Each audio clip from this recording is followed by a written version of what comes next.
Hello, everybody. Welcome to the HTC Historic District Commission. Today is Tuesday, April 5th. It's 2 minutes after 5 and present at the moment are Val Oliver. Here. You don't even, I don't think we need to do a roll call necessarily, Okay. but maybe Terry will tell us that one. So Val Oliver's here, Abigail Camp, myself, Ray Pohl, John McLaughlin. Right here. Thank you, John. Carrie Thornwell, and there's Diane Coombs. She's on Zoom. And can somebody tell me if there's anybody else? Stephen. Let's see, anybody else? Not at the moment, but we'll monitor that. Anyway, that's our cast of characters for the night. First order of business. Oh, anyone in the room who wants to use their own device for recording any portion of tonight's meeting, just let us know in advance. Thank you. And first order of business is to approve of today's agenda. I have a motion. So moved. Thank you, Val. On that motion, Abby. Aye. Thank you, John. Aye. Thank you, Diane. Aye. We got you, Diane? No, I said Diane, you're aye. muted. No, I'm not. I'm going to go with Carrie on this one, just till we straighten that out. Carrie? Aye. Thank you, and Val on your motion. Aye. All right, and I'm in favor also. Motion carries. Now we're on to new business straight off. Oh, I should ask, is there any public comment at this time? Yes, I'd like to make public comment. Okay. Hearing none, we will move along. This, by the way, is a hybrid meeting. So people, some Hello, people can may be anybody joining hear us me? via Zoom. No, I can hear rather you, than but they live in can't room. hear me. Okay. First order of new business is 57 Union Street, like-kind replacement. Do we have anyone to rep that? Pat's here. Pat Oh, McCarthy. hi, Pat. How's it going? Can you hear me? You're You can? muted, You're friend. muted. You need to It might unmute. be the computer I'm working on right now. Oh, No, I don't think I Go am. back to public comment. I wanted Everything is, oh, I wanted to ask a Everything is question yeah. about the 9 Main. You know 'cause- the deal, right? We can't deliberate. Oh, okay. Do you know? No, about that? I'm trying to see, do we need representation or you said What's we didn't? 9 mean? It's the appeal. Oh, okay. Here's my view, okay? And I've already talked to Esmeralda about this. Yeah. Unlike something that's being contested based Oh, on Terry's our calling. deliberations, Hi. Hi, oh, Valerie, she's gonna say about Yes. why. we people can all can't hear hear. you, but Hi. apparently you cannot hear us. This is a hold on. straightforward, like, Excuse me, Ray. Terry says she's on, but you can't hear her. And- Okay. Or Oh. Diane Or Diane. I'm on. anybody. right. They're working on it. Oh, okay, just Okay. so you know, and somebody's working on it. Great, thanks. Okay, And bye. I think I see Stephen, but I'm not sure if Okay. it's our Stephen. Esmeralda, my view is, and thankfully, Dawn, who sat on the HCC for many years, is on the select board, so she understands what this issue is. The issue is very straightforward, has nothing to do with anything that we as a board said. It had to do with an administrative thing where if an application goes on past the limit, we all know this, you're required as the applicant to sign an extension to that so that we can continue to hear it beyond the time. They did not sign the extension. I believe they refused to sign the extension, which means it's automatically denied because it doesn't come back to us. It just expired, so it's denied. Right. So that's what's going to the select board. So I don't believe that we need to represent how the HTC's Came to that. part. deliberations Okay. went, because it's Previous. really a very straightforward kind of administrative thing. Eric is gonna email us links. We sent to- Mhm. Yeah, I just think I told they're the that you facts. wouldn't go, but they I will. said, Yeah. Not you, For God fun. bless you. But, it is, this is the way we operate. We've operated for decades and decades this way because nothing ever gets approved like within the time, the 30 days or whatever it is. Anyway, yes, Can you hear us? Can you hear us yet? yes. I wanted to, before your public comment, Yeah. introduce our architectural historians from PAL that are here. These are our lovely folks from PAL. Hi. All remember, the town received funding from MHC to update our historic resource survey, now called Form Bs, and you're working on the fish lots, which I know you know fish lots quite well. I know, I live right in the middle of them. I'm fish 37, right there in the row. Well, great, thanks, and look forward to working with you. Okay. Great, can you hear us? Can you Should hear us we, yet? we do have 5 people that are here present. But we can't hear. We back. can't hear our applicants. Shoot, okay. You look at the pictures. What do we think, NCTV? Should we wait or should we move forward with people that are actually in the room for the moment? I bet this will be fixed in less than 10 minutes, but it's not gonna be fixed immediately, so as soon as. I think I'm going to take people in the room. Yeah. Okay, if you don't mind. All right, and then you just let us know when. Okay, so let's see, which application are you? Oh, you're the second one. Yeah, you're the second application. Okay, so, but you're not Linda Williams. No, she can't do it. I'm not. Okay, all right. So here's your board. All right, I have some exhibits. Okay, so we don't need to take a vote on the 57 Union because we're just going to go back to it This is when we Pat's are thing. hooked up to the We'll link. just put them aside. No Adrian helping you today?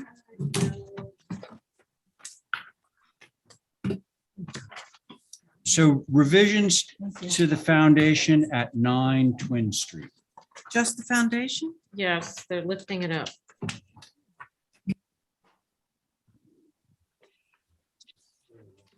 Increase height of 4-foot foundation, move back 3 feet from front lot line, new single family dwelling. Oh, it's new? Yeah, it came through a while ago. Ethan? Yeah, but it looks like on the locus, there is a house there. This is in back of it. Well, we should let you present. There we go. All right, so, Can I ask a favor of you? sure. So could you just go to one of these 2 mics here, just so that Terry can hear what's being said? Okay.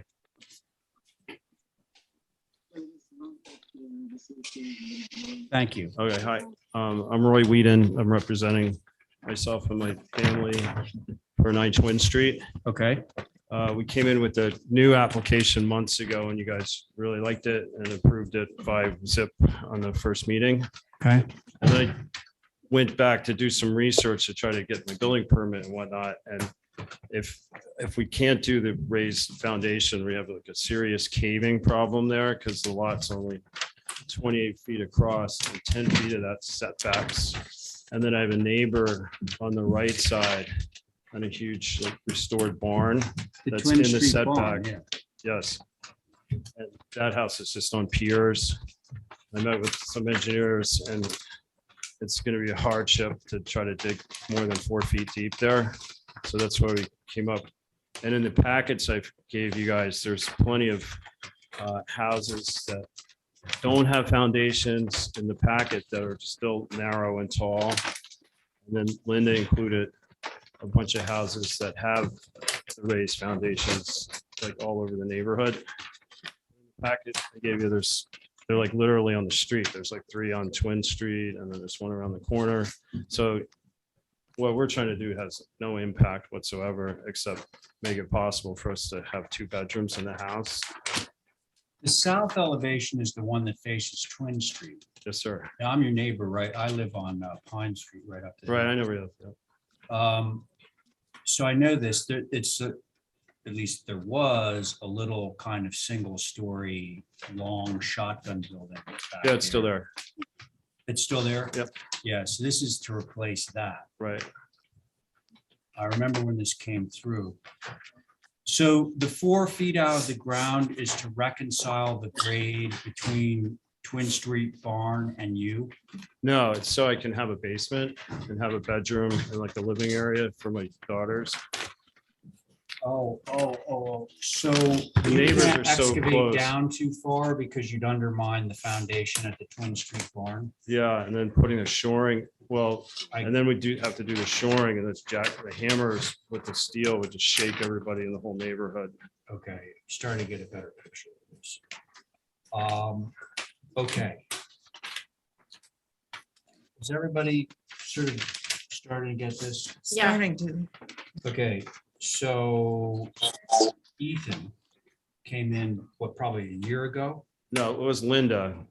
It was in October, I think. or no- Okay, For the new dwelling, and you guys really liked it. and Right. Approved it right away. Yep.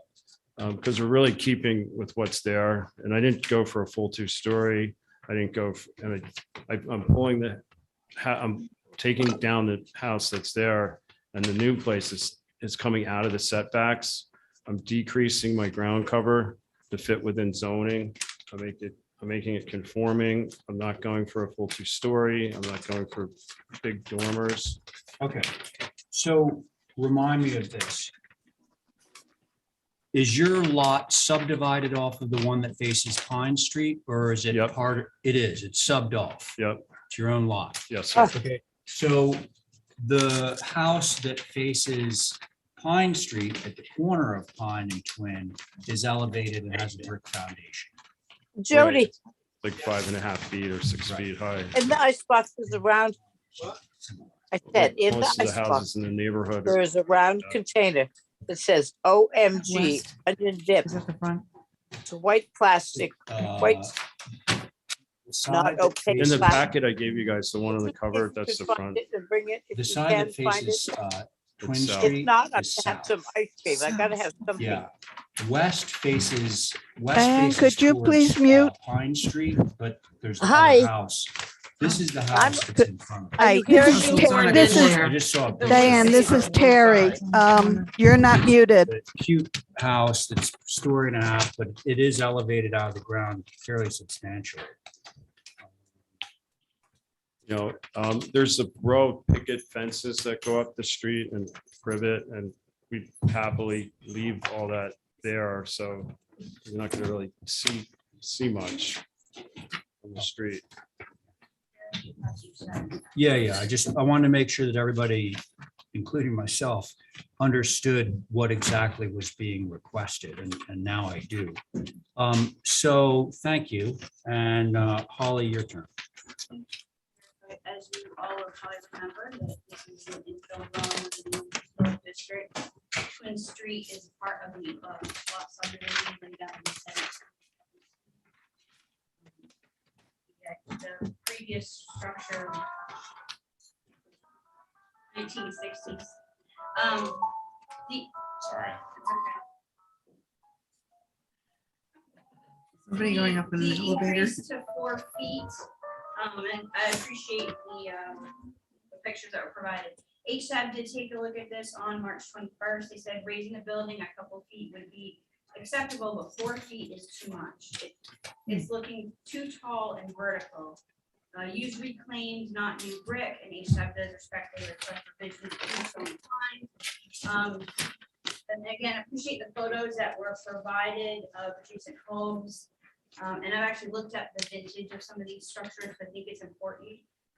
Because overall, what will this increase look on the streetscape of Twin Street? Obviously, you've got number 1 Twin Street. Terry can't hear you. Is your mic on? No. Their mics are on. Everyone's mic is on, but if yours isn't, I can see this. Test. 1, 2. All right, your mic 2, I'll change that. There we go. I feel like I'm in a Snoopy cartoon. Getting ready for the wedding. Charlie Brown. So 1 Twin Street is an 1833 typical Nantucket. And that is an elevated structure. The other ones that are provided along the area, 34 Pine Street is an 1843 revival. The 7 Twin Street, a direct butter, is a 1910 colonial revival gambrel. Yes, they're all elevated to a degree. Not many of them are flush. Okay, no ice cream. Well, this ice cream is frozen though. That's what I wanted. What else is ice cream frozen? Oh my gosh. We can hear you Somebody now. needs to mute. Thank you.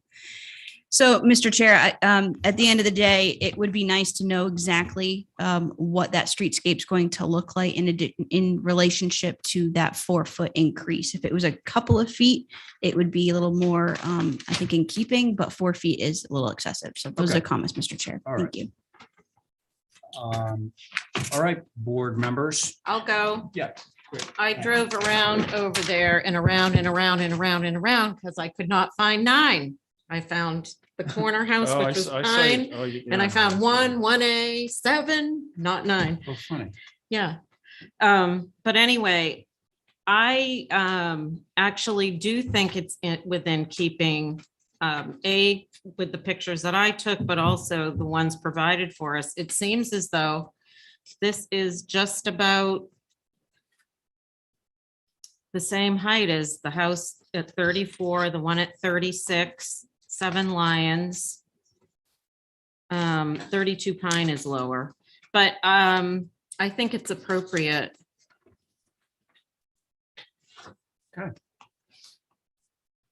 Finished? Yeah, and it's brick, natural to weather, or painted. Whatever you guys want. She just put no change, but we don't know what that was. Well, it's wouldn't be no change because there's nothing there right now. Right. Well, I think But from we- when Ethan we- got it approved is, Oh, but I don't think there was any brick foundation when. Oh. You know, but still, it sounds like you're amenable to painted, or I think the foundation on the other house that used to be the main house for this is painted green. the one on the corner is painted green. Yeah. There are lots of green in there. Okay, Val, thank you, Abby. I agree with HSAB. I think 5, that's almost 6 feet. I think that's a bit excessive, but I don't mind you raising it. I mean, we've already approved the architecture. I would like to know the colors of the house so I can think about the foundation, if you were to paint it or leave it natural brick. So I would say almost 6 feet is excessive, but I would be okay with like 4. That's what they're That's what doing. we're asking for. The draw, that's why I provided that second drawing with the exhibits I gave you, because it was a little misleading from what was submitted to the Oh, I other thought it committee. said 5. Yeah, exactly. That was Well- like the wrong point. Let me just, the 5'10" dimension is actually from grade to the finished floor. Oh, so Right. under. So Okay. some of that was already, was So already. I should have sticking seen out. that. I misread it myself. So I'm okay with 4 feet. Oh, okay, very good. John? Comments? But I did want to know the No, I the have trim no color to think objection. about the foundation. It's only 4 feet off the ground. Yeah, he's raising it out of the ground 4 feet beyond where it was before to be able to get some basement program. Does that matching include the air conditioners? Or the They're on the way existing? back. The air conditioners are in the back of the property, John, in the back of the house. Right, okay, I Okay, have no problem with it. all right, thanks, Carrie. Yeah, I think this is okay too. I think hugely in its favor is that the mass closest to the street is a 1-story piece, so that mitigates some of the Oh, height right yeah, that's a there. seriously good point. So I think this is good. Yeah, that didn't even occur to me. Because, I was thinking about that Mickey Rowland Victorian that's down on Fair Street, like right down the Yep. block from you with the pink door. Right here. And that's right, yeah, it's very vertical. I mean, way more so than yours would be. But given what Carrie just said, like if you took that house and you had a single story piece that went between it and Fair Street, it would be a better product, I think. So I'm okay with this too. Do we want to? We want to know the trim colors for the, so we can decide on the foundation. Yeah. Well, we could Carrie say- gave me a pink door last meeting. Who did? Carrie. I did. Yeah. When On you guys this- approve the house, it has to have a pink door. Oh, no, was it, I think it was Abby. Oh, really? Oh, to match the house, the Somebody one did. down the street. Oh, it wasn't Carrie. Oh, maybe it's her. Like Because I the wanted house. black windows and you guys said no and made them white and then had, the white trim with the pink door. So so it's white trim. It's white. Yeah. White trim, white sash. Right. Yeah. So what's your opinion of that with foundation natural? Oh, by Seems the like way, there's a lot of green foundations around. there are. And so HSAB said something about if it's natural, unpainted, it should be salvage brick. Yeah. I saw You know, that. not brand new brick. It looked kind of awful. So that's one thing to be said for painting it. 'Cause you can't really tell the age of the brick. Yeah. I'll do whatever the committee wants. Okay. Personally, I think that a dark green with the white would be sort of harsh because it's a sweet little building. I think a lighter gray with your white trim and sort of a lighter thing, or I would go with the historic brick. The funny, interesting thing about the gray is that it sets this building apart, which used to be part of the other property, but is no longer. So now it's kind of reading different, which I think is good in terms of its individual nature. Gray's fine with me. Val, opinion? I don't have an opinion. I think whatever it is would be fine. And I agree with the brick about the brick choice if it's natural. So I was looking at these and thinking about the green with the white. And if you painted the door green, it would just all be like, super cute. Hang on, Carrie? Brick. I would go either natural or a lighter color. I like the gray. Then you don't know that it's old, new brick, whatever. Yeah. John, any opinion about the brick for the foundation? Are you okay with it painted? No, I think I've known the area 80 years, but I find nothing wrong with the way it's drawn. I'd make a motion to approve it as submitted. Can you add to your motion? Can you approve it with the brick to be painted gray? Fine. Light gray? Light gray, everybody good? Yep. Okay, so that's John's motion through staff, of course. On John's motion, Val, I, Abby, All right. Carrie, Aye. John on your motion, Aye. and I'm in favor too. Motion carries. You're good. Thank you very Thanks. much. Thanks a lot. that just needs to get notated on the application. That's all. Correct. Oh, we can put that. Yeah. Thank you. That'll be fun. Oh, we can write it on here now. Yeah. Never mind. All right. Thank you very much. Thank you. Oh, Ray, hey there, Diane. Welcome. I've been here. Well, When we started, you weren't. Huh? but now you're in. That's great. They Yeah. fixed So- the technical difficulties. Yeah, now we're going to go back to the first application.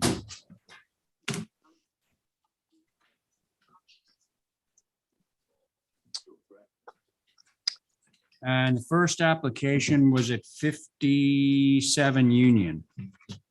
And Pat was here. Pat was here. Pat, are you there? Come on, don't tell me we lost you. He's there?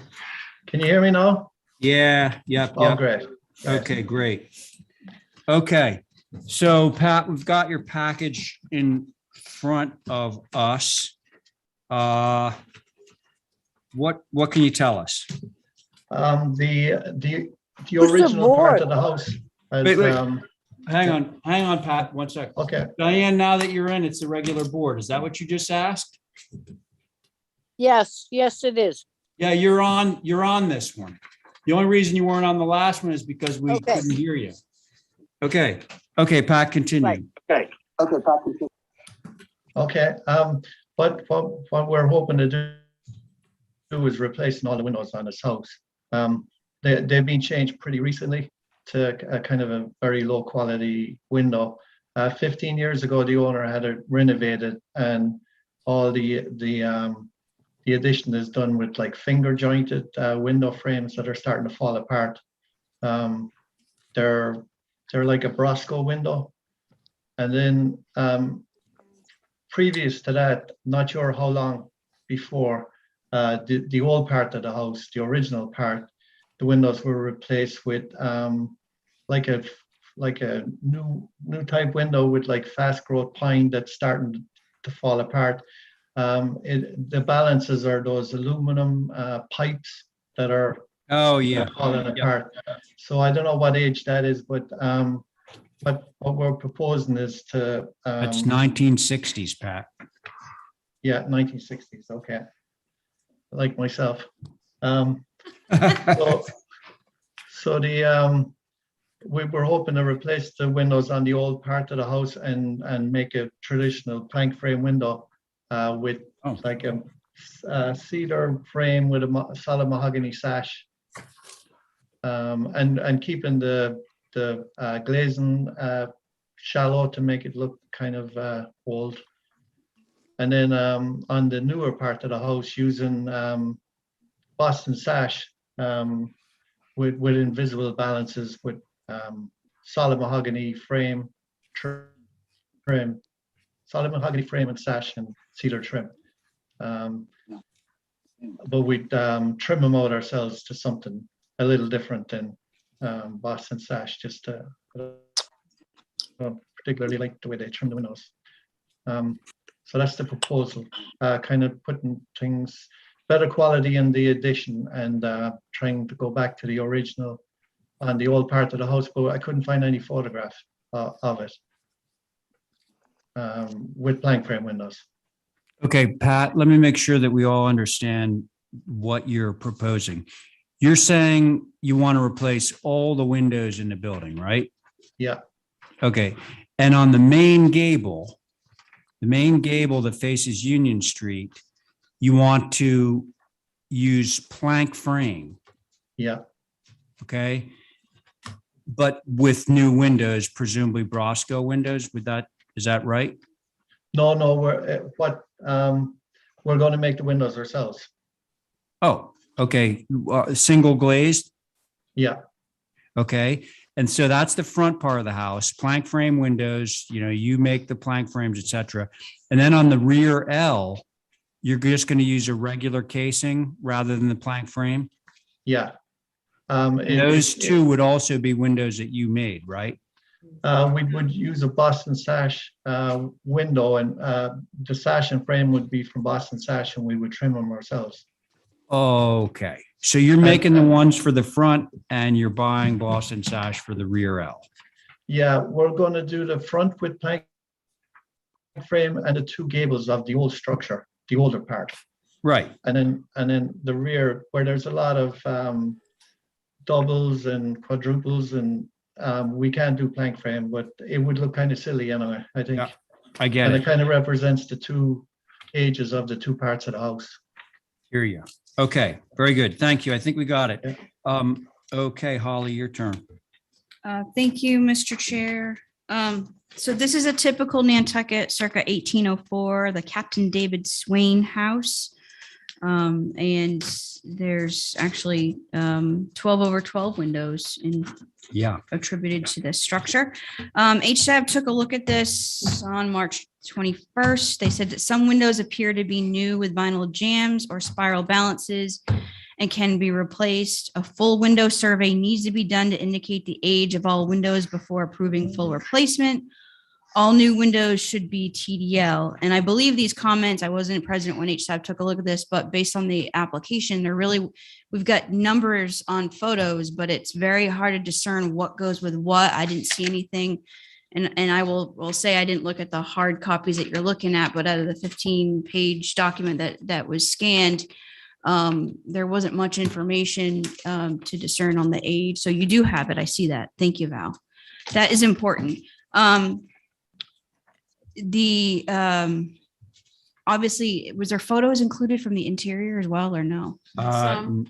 Okay. Are there some interior? I haven't seen them yet. At the end of the day, that would have been nice for a more full, comprehensive package, specifically on the age of the structure. I just want to notate that. However, with what Pat's saying, his proposal of basically old school replacing the plank frame windows as they were originally constructed, TDLs on the main block of the original pre-Revolutionary War structure, kind of revolutionary timeframe.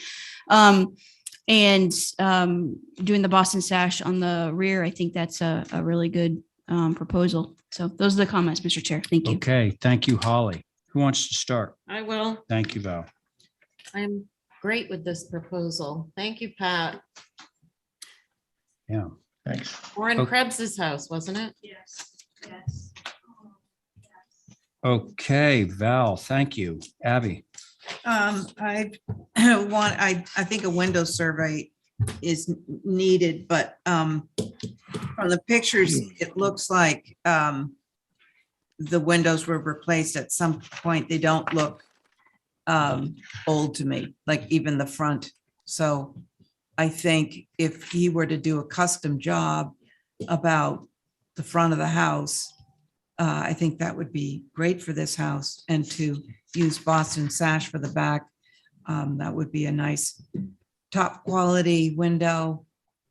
But just judging from, the look of the front of the house, it looks like these are not historic, because they may be in bad shape, but they just look a little off.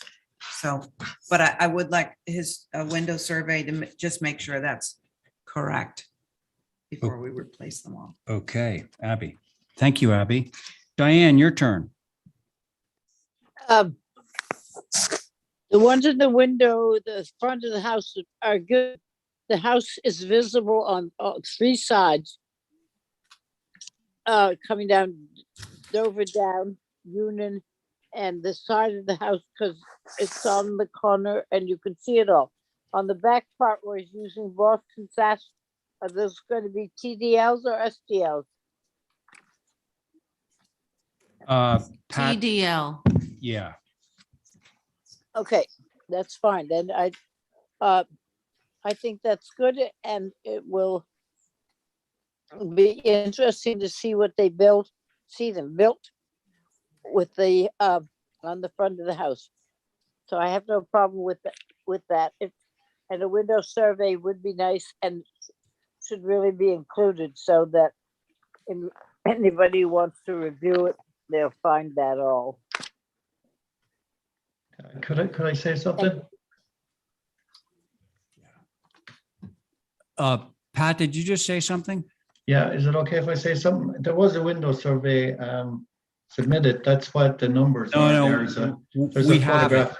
Oh, you do? Okay. Yeah, we have it. There was some confusion about the window survey. It says Brosco, but if you look at the heading, that's not what you're proposing. I actually thought this myself.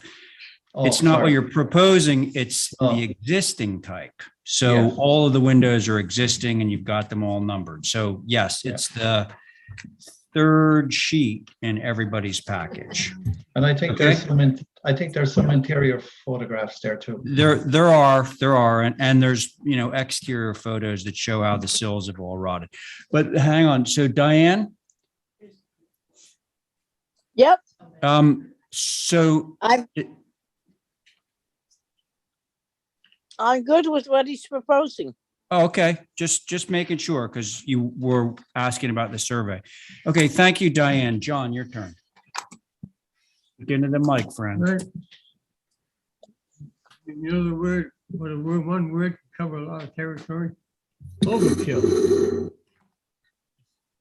I took pictures of the rooms in the wood too. With all those trees that they cut down for the paper, they could have made window sash. for this Yep, house. I can say nothing about what I see in the pictures. They're just gonna replace. Well, he wants to make sure that everybody knows the condition of the building. Hang on, Pat. What I see there is approvable. Okay, very good. And I agree. I mean, these pine sills on these windows, first of all, rather than them being thick the way they normally were, 2 inches thick, they're like 1 inch thick, and they're in some cases completely 100% gone. So I love the idea of plank frame on the front of the building. I'm sure that you're going to be doing it all out of red cedar. I can't imagine you'd be doing it in pine. Yeah. And I like the idea of switching to the traditional 1x4 casings on the back so that you have a difference between the original gable and the rear L. So I'm in favor of this. I think you're doing all the right things to a house that obviously needs it. Okay. Motion to approve. Okay, Abby has made a motion to approve as submitted. On that motion, Val, Aye. thank you. Diane, Aye. very good. John, Motion. to approve.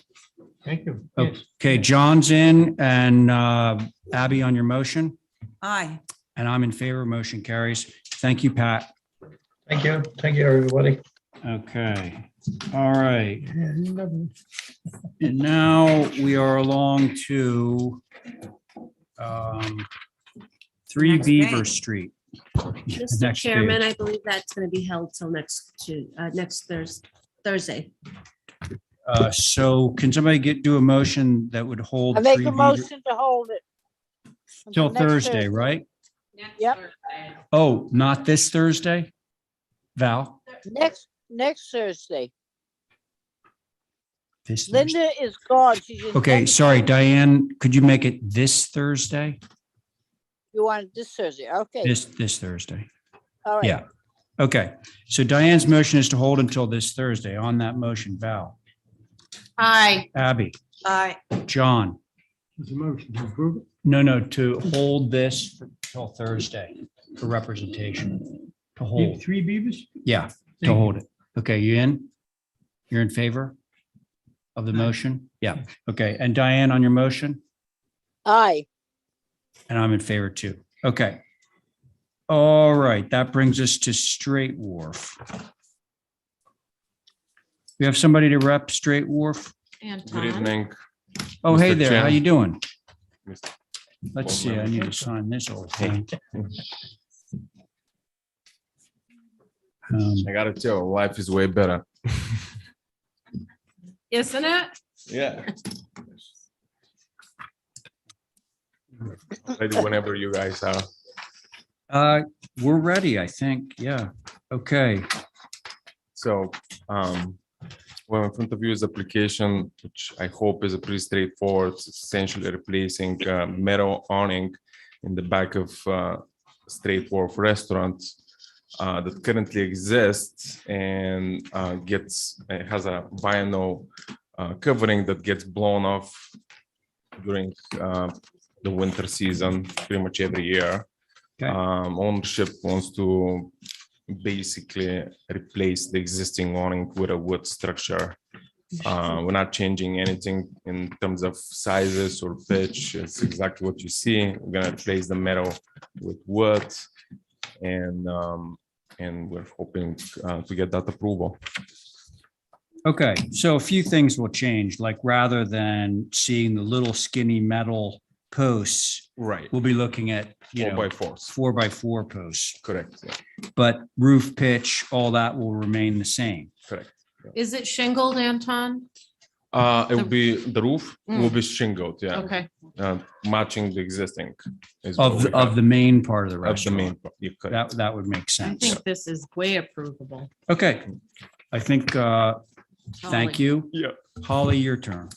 Thank you, Mr. Chair. So this is a 1965, 1968 Beinecke era structure down on Straight Wharf. And I'll thank Anton for this, the information that's been provided along with the 3D scan, which was pretty cool to have. HSAB took a look at this. They said they had no concerns except the porch post should be a little beefier and maybe add a post to have 5 openings. But the Oh. proposed wooden awning is definitely Bless you. appropriate. So those are the comments, Mr. Chair. Okay. Thank you.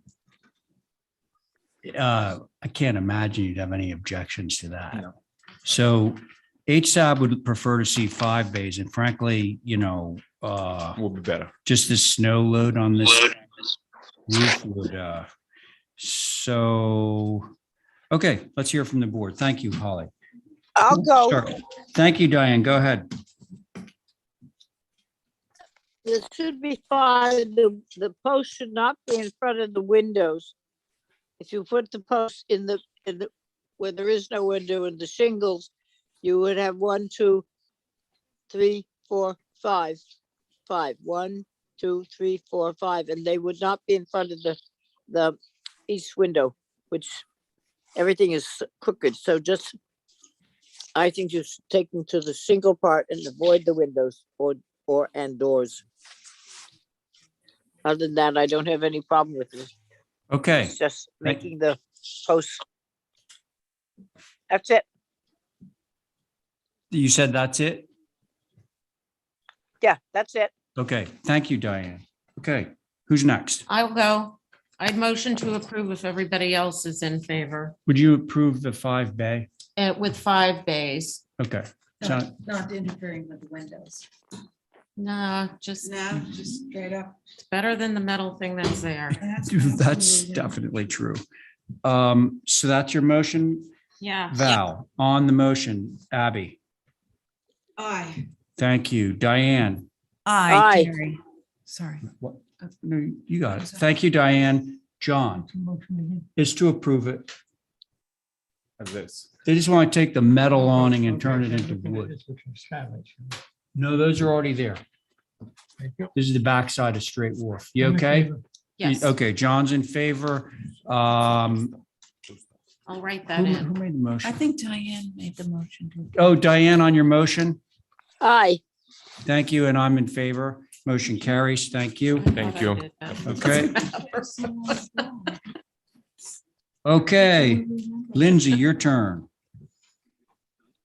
Approach the bench.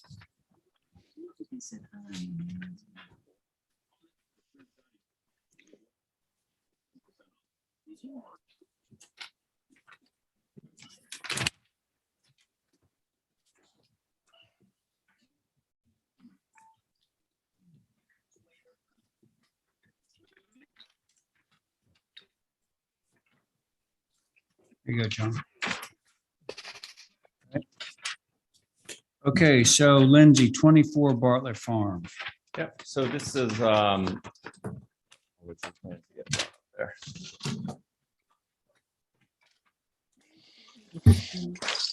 Yeah, so this is one of the 3 that Joe Paul brought through recently. The 3 properties right next to each other. So each one's gonna get a little pool in the back of them. Simple landscaping. We kept the hardscape to a minimum, and we made sure so the pool's tucked right behind the house. I don't think you can see it from anywhere. We kept the driveway parking to a minimum. Obviously not much space there anyway, so pretty simple landscape plan. Is this like an easement or something, this green area? And that's not his property. So I think its land bank is behind it on the back end. Oh, of so it. it doesn't end right here. You just kind of cut it off. Right, yeah. So the dark black line is the property line. The Yeah. setback. Well, the dash line. The is dash line's a setback. setback, and then there's a hard black line, darker black line, thicker. Yeah. I So see. that demarks the property line. Right. Okay. I think to the left of this, or if you look to the front to the right of it, I think is that project that Jeff Thayer did. And then behind it is With the pool in the front yard that you can see, yeah, And the. and I the didn't do it. stone That wall. was not me. Yeah. with steel spikes. You would and never metal do something like fencing. Never do that. Hmm, Never. A Nice. million years. Right. Okay, thank you. Lindsay, comments from the board, I got nothing. meaning you're okay with it? Yeah, I mean, it's behind the house, so that's Oh, fair. just PS, we're reviewing the pool, but we are also reviewing the whole hardscape, everything that's bubbled in red. Yeah. Okay, but same. Okay, who's next? I can go. All right. I appreciate the pea stone around the farm area and not shell, which I think is inappropriate. I wish there was one less parking because it seems to be a trend that there are a lot of cars in front of houses now because everybody has to have 3 cars. But it's just me. I think the size of the pool is appropriate. It's small and shallow. And that's it. Bluestone patio. That's it. Okay, thank you. Diane, your turn. Okay, I wondered when the tide was going to come in with 3 pools in a row, but anyway, the do we have a site plan of all 3 houses? How they're going to set up one to the other? Or are they, do we have a streetscape? No. No. Okay. They're gonna come, so the next application is the house next door and the one next to it's gonna be the following one. So they're all right in a row. So you'll see them all. I know they are. I think know that was to Diane's point. She wanted to kind of see the whole bit all Gotcha. together. Okay. How many of the pools you see coming along Bartlett Farm Road,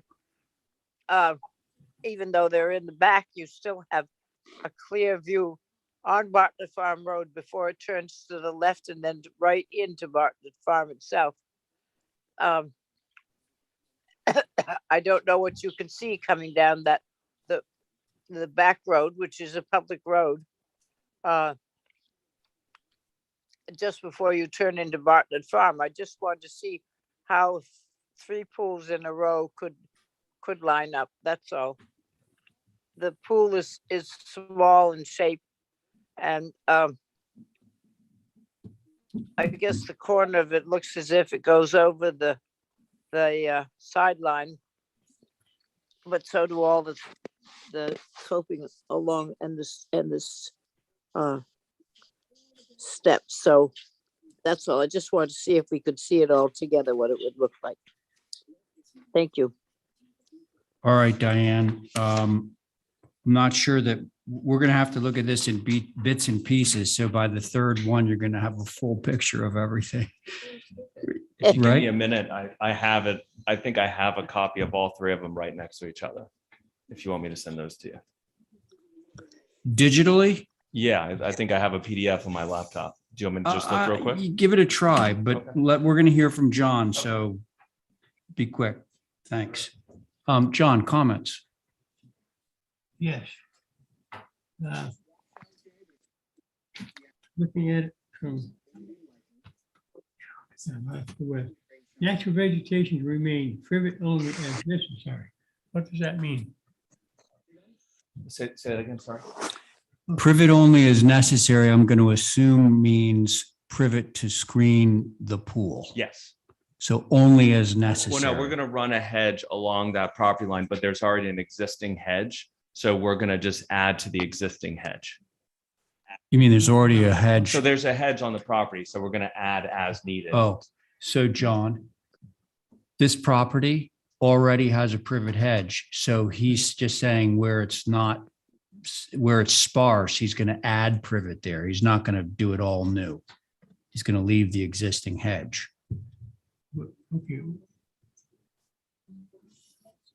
There's no house. Oh, yeah, there's houses right here. This is, okay, Yeah. okay. But he's here for the landscape. So that would include the parking and the pool. That's what he's really here for. That's it. That's it. That's it. Okay, motion to approve? Yeah. Okay. John has made a motion to approve this. Let's give it a try. How you doing, Lindsay? Just, Yeah, I got it. I just. yeah. So I'm going to take the vote very slowly so that we might be able to get that document up on the screen. Val on John's motion. I screened in perpetuity and Oh, forever. okay. Put that caveat in there. Thank you, Abby. I, Okay, thank you. Diane? Aye, Not aye. yet. Oh, Diane's in. Okay. And John, you're on your motion? Yeah. Okay. John's an aye and I'm an aye too. Okay, so there's one down. Harry, you want to sit on one? How about it? Something to do? Yeah, that's a great idea. I'll give you all mine She's at so 8. sad and lonely over there. So that just shows all three of them next to each other, just so you can kind of see. Oh, how so they- two of them are kind of in line and then the third one is way over. Yep. Okay. Right on That's- the road, like the one right before. yeah, that won't get approved. They already did, the one that's No, no, already no. there that you We- can see. We didn't approve. Not a this one. pool. Yes. This one? No. That one's the not been one that approved. Matt did. I No. think it was Matt. Is did that Matt's? I No, thought no, no. this So was then Joe's. I'm going in for that one last. So that Here. one. But there's actually a lot of existing vegetation. All right, I will hold do that, one when hold it's- that. Okay, so let's not get too confused here. So now we're on to the second application for the pool at 22 Bartlett Farm Road, okay? Which I believe is the one right next door that's also in the back, right? That's exactly right. Lindsay? Yeah, very Okay. similar Made one to the more previous long one. lap pool. One long lap for you. Which one are we talking about? Again, smaller size I thought we pool, just done minimal water. hardscape. Okay, we just did the one that was over here. Oh, okay. Now we're Another doing the one. lot next door here. And Where's then the- we're gonna do the one over here next. But this one is the one that we. Awfully Yeah. similar. Yeah, it's very similar to the one you just approved. Right. So I'm not going crazy. Yeah, nothing crazy. Pretty simple. Small size pools, minimal hardscape.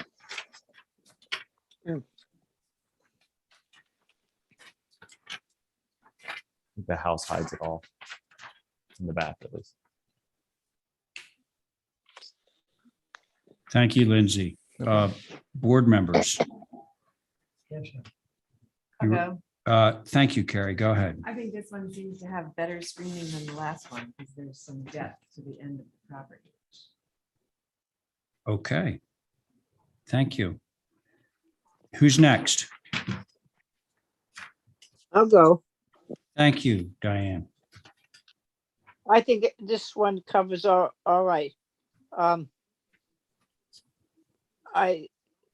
What seems to be outside the sidelines is probably okay. Cause it looks like it's just, Beach chair. vegetation. So I think this will be the hardest pool to see with the way it fits into 20. So I don't have a problem with it. Thank you. Okay, Diane, thank you very much. Abby? Yeah. Yes, you. If it were me, I'd take you know that thing I was saying about all these cars being on the front of the building? I mean, can you just bring that back a couple of feet? Does it really have to go across? It's the really back? just a turnaround. It's I so that know they can that. just back into that and as opposed to I- backing out of Bartlett Farm Road. Get it, and I have to back out of my car every single day, but I think this is excessive. So think about me. I don't get to back up and turn around. So what you're really suggesting, Abby, is making, right now it's 20 feet deep. You're suggesting making it something less than 20 feet, right? Yeah. Is that what I understand? Yes. Like exactly. 15 feet? Yeah. Well, that would Yes, be 50 nice. So yes, there's thank you. 15 is all the way down, which would mean that the shed would move. You know, it'd move 5 feet to whatever Did we direction. okay that shed? I have no idea. Don't remember that. Well. Yeah, I don't think that's gone through yet. And Okay, we so wouldn't be- right now, we're just only talking about that spur of the driveway. Yeah, You're good with 15? yeah. Okay, good. Thank you. Um, I appreciate that. no problem. Right, good point. Okay, so let's see. We got Diane. Just remember that on the next Carrie, Abby, John, your turn. Okay, thank you.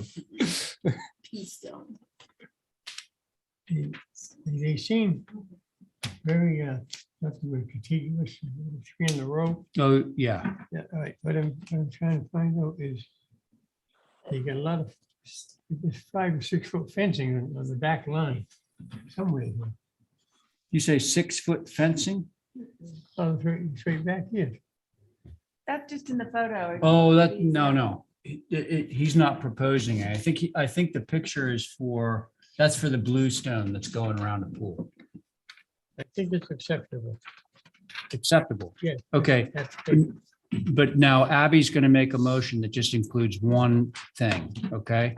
But she's just going to trim back the driveway a little bit by 5 feet. That's all. That's going to be part of her motion. That is my motion. And screen it at the time, in perpetuity. the pool. Exact, yes, Okay. absolutely. So that's Abby's motion. On Abby's motion, Carrie. Aye. Thank you. John. Aye. Thank you. Diane. Aye. Abby on your motion. Aye. And I'm in favor too. Motion carries. Thank you.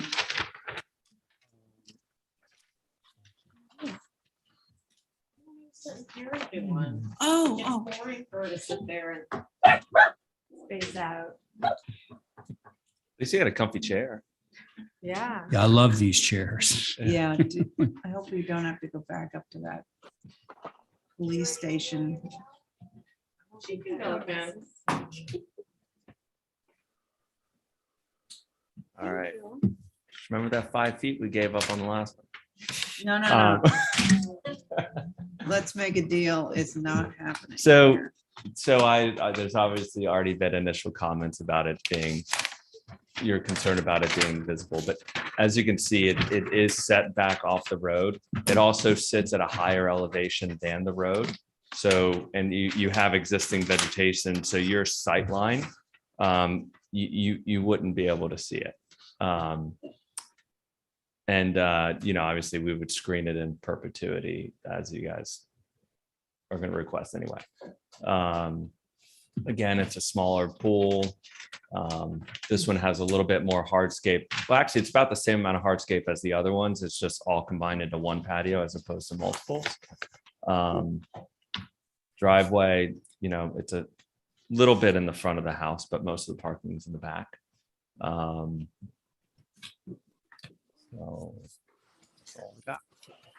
we do actually have a hedge and a gate and everything to separate it from the driveway, the pool area from the driveway, which further helps to screen it. Is that it, Lindsay? That's all I got. Okay. Who wants to start?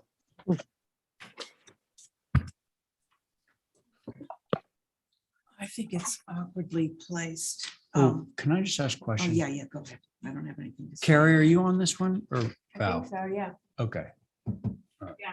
Okay, just making sure. Just Okay. when I know the placement is just determined because of like where the septic's located and Oh, the yeah, setbacks. I see So all that's that. the only place it can really fit. All right. Right, but I mean, we're not here to, maybe not every site has to have a swimming pool. I'm just saying. Oh, And no. And if it can't be done without seeing it, as my co-host here keeps pointing out, the one down the street, which is also on Bartlett Road, is visible. And I don't know, if we're trying to keep it as farmland-like as possible. That sort of streetscape, and the pool is just not what I would want to see peeking through sort of dead privet in the winter. So I am not even on the fence about this. So I want to hear what my other board members want to Okay. say. Thanks, Abby. Carrie, you ready? Well, I get that the septic system needs to be put in, but there's so much clearing kind of a distance from the pool towards the road that it seems like it really should be planted back up again to really get some of the plantings tied up to the sort of perimeter of the pool area rather than leaving it an open sort of lawn that can then the plants are seen through. And if, if that can't happen, because growing stuff back is going to take a long time, I wonder if there should be some sort of wooden fence to mitigate it on the inside, obviously, of the vegetation, but Okay. So you also have concerns about the visibility and the Yeah. placement. yeah. Okay. Very good. Diane, your turn.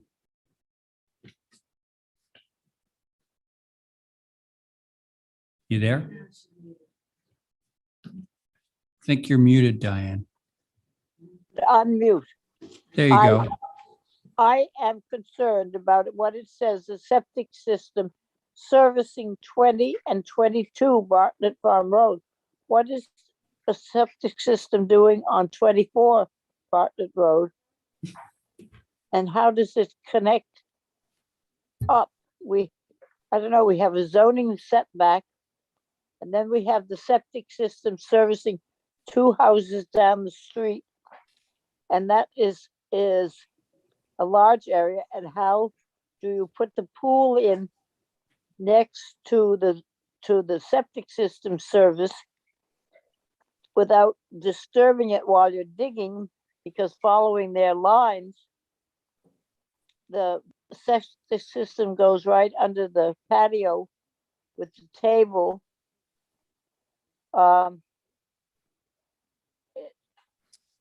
Hey, I Diane, think the pool, yes, sorry.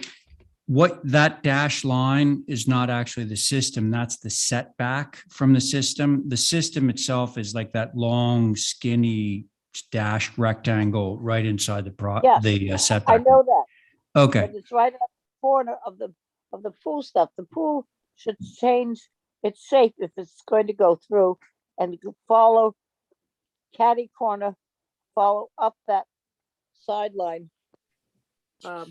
So it doesn't stick like that, and you won't have that patio going into the septic system area.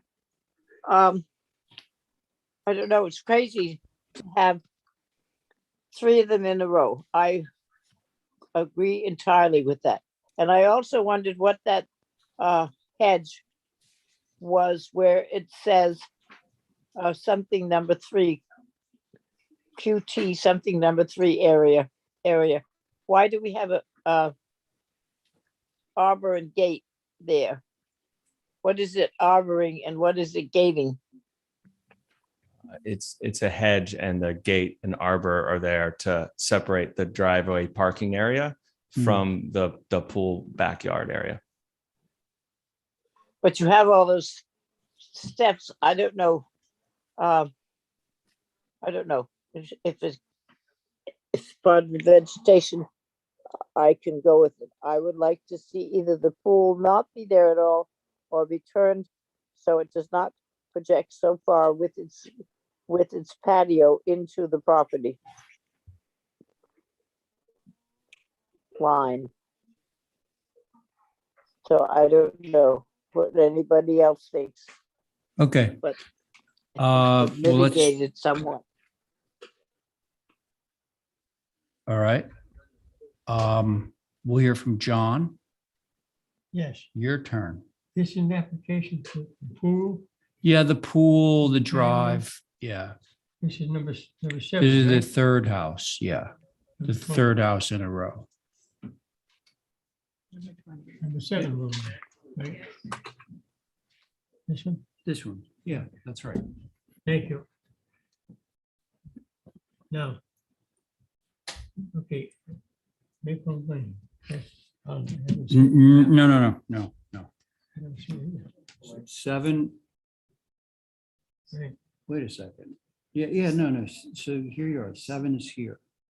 right, You're at 20 Bartlett. We're not to Maple Lane yet. We're still on number 7. right here, Yeah. right. Okay, I'm just trying to get so many of these out here. you know? Okay. Yep. Ocean Dojo, 20 Bartlett Road, okay. Mhm. Right. Anything? Fine. Okay. No problem. All right. Well, so it's sounding like you have some issues with its proximity to the road, the amount of clearing, visibility. Now, the other question that I had was your topo, indeed, the lawn, the area where the pool is going is substantially above the grade of the road. Grade of road being 15, this being, now here's where it gets a little fuzzy. I see 17, but then I also see the 18-foot contour sort of just die off. And I see the 19-foot contour just sort of die off. So what is the actual elevation of the pool? Is it 17? Is it 18? It's 18. It's 18. So one thing I was going to suggest is if it's helpful for me to do kind of like a rendering showing what the visibility would be from the road, showing the elevation of the pool elevation. I think that would be seriously helpful Okay. because, this is one of those cases where because the pool has exposure to what is a fairly heavily trafficked road in the summertime, Sure. everybody going to Bartlett Farm, they're going to want to have privacy. It's a mutual thing. Oh, yeah. They're going to want to be privatized from the road. Sure. So I believe that at the end of the day, you're going to be screened pretty properly, but I think that the board needs to be persuaded that that's going Sure. I have a thought. case. Yes, Abby, go. I'm just looking at what's on the side here facing the pool proposed. It looks like there's a window well and a landing. I wish we had the architecture in front of us as well, so we could sort of see what's going on. But I was wondering if this agenda here wouldn't be more appropriate in the back of the house, like a long lap pool or something, sort of reconfigured and not to the side, because I don't even know if it's working with what's on this side of the house for you to make it. I think it'll work. But we did explore the idea of putting it back there. It's a really, really tight area back there with the setbacks and the garage and the house. It just gets really, really tight in the back. And there would be no opportunity for seating areas or anything. I can totally put together a rendering showing, you should. veg, and I'll also put a planting plan together so you can see what we're proposing for additional plant material for screening. To Abby's point, Mhm. why don't you take, whatever you do for that rendering, take the architecture and put that in there so that we can see the relationship. I'll see to if the Joe's house. got it because that's an existing house and I don't think they were doing Oh. anything to it. So that's the only one out of all of them that actually exists. It's so, okay, so it's this house right here. I try for that all the time. It's the photograph that we have right in front of us. Yeah, exactly. Gosh, I wish these were better photographs. Did you take these going 60 miles an hour? No, Alicia took him. Maybe it was a cloudy day or it was getting dark or something, but Anyway, Yeah. I'd like to hold for revisions. and Okay. See what you come up with. Sounds like we got a hold for revisions on that motion. Carrie, Aye. John, you have a comment? Yeah, go ahead. This says existing house, It is. 1,758 square feet. That's the house right there. That's okay. That's it. Yes. So there's a motion to hold for revisions. You in favor? Right. Okay. Diane? Yeah, Aye. Diane. Oh, there's Diane and Abby on your motion, Aye. and I'm in favor. Motion carries. Thank you. thank you. All right, Brooke, your turn.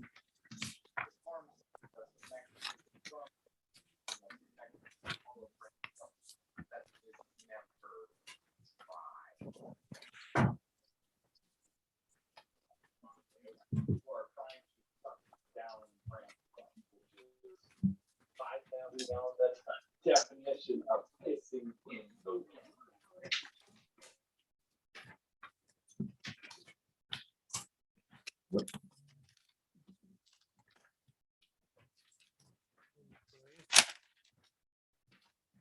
One hand.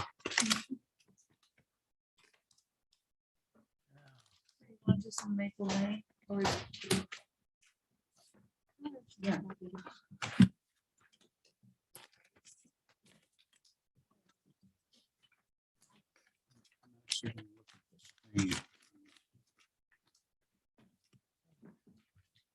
Okay, Brooke. New house, new second dwelling, new pool, outdoor eating, covered eating area, new subdivision, and I will just wait and see what you guys have to say. I think They've cut in this road, right? it is, I don't know that it's been cut in yet. So this is the first house Well, there are other houses that are approved. coming in. I think Matt has one, or maybe two. Okay. Is Dave Ryan's house near here? I don't know, but you can see on the locust map, I applied the actual subdivision form over the lot. So it kind of gives you an idea, Yes. but it backs up to Sycamore. So at least the backyard is covered from the east by houses. Yeah. And then got from it. the south by a lot that will eventually have a house. And in front of it, housing. And in front of it, housing, houses everywhere.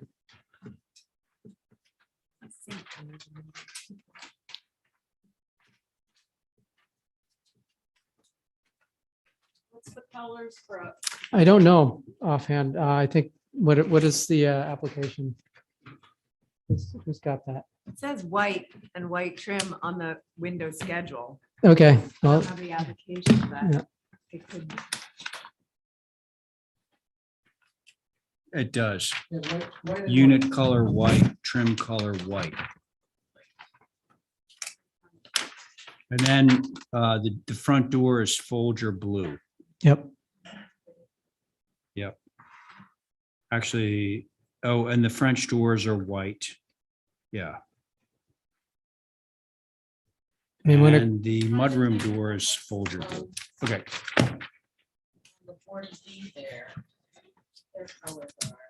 There are a lot of different. they're a mix. I mean, it's everything from like platinum gray to cobblestone to every which way. Okay. Who wants to start? Thank you. I have no concerns with the architecture. I think I'd like to see it a more subtle color. I'd like to see that whole area more subtle.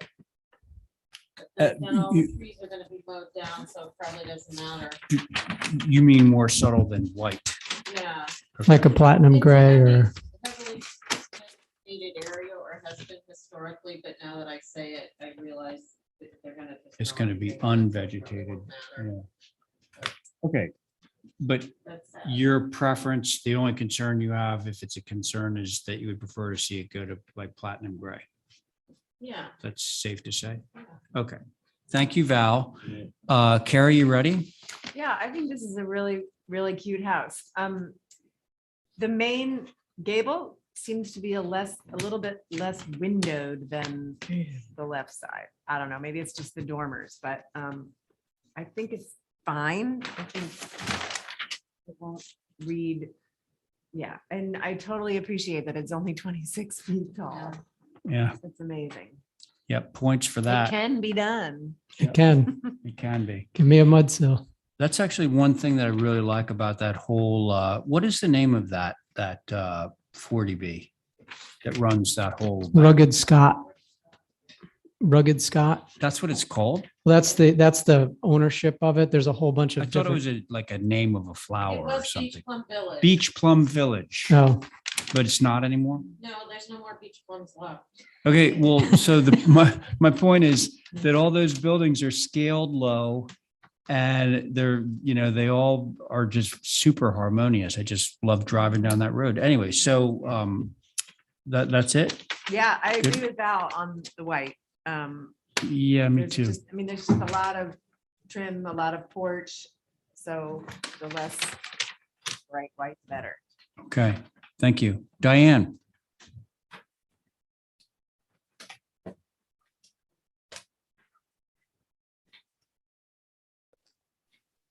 I think it's fine. You think it's And I fine? like, yeah, on the thing, I would like to see the dormers, those double dormers in the east elevation. And therefore, on there's dormers on all sides, it looked like. I would like to see them on the south elevation reduced to one window in the dormer instead of having quite so many windows on that elevation. Beach plum or rugged Scott as it is, it's got an existing bunch of queer houses and it has a pool that doesn't show on the plan because it must be just outside. It has a municipal pool for everybody in the area to use. So I didn't know why this one was having a pool. Oh, but it's not actually part of that it's a simple subdivision. house and it's low. It's not? This No. is a new subdivision. It abuts that subdivision, but it's not part of that subdivision. Maybe Okay, it'd I be couldn't helpful find it to on my just GIS. on the locus Hang map on. for her. Continue, Diane, go ahead. I couldn't find it on my GIS map when we were setting up, studying these.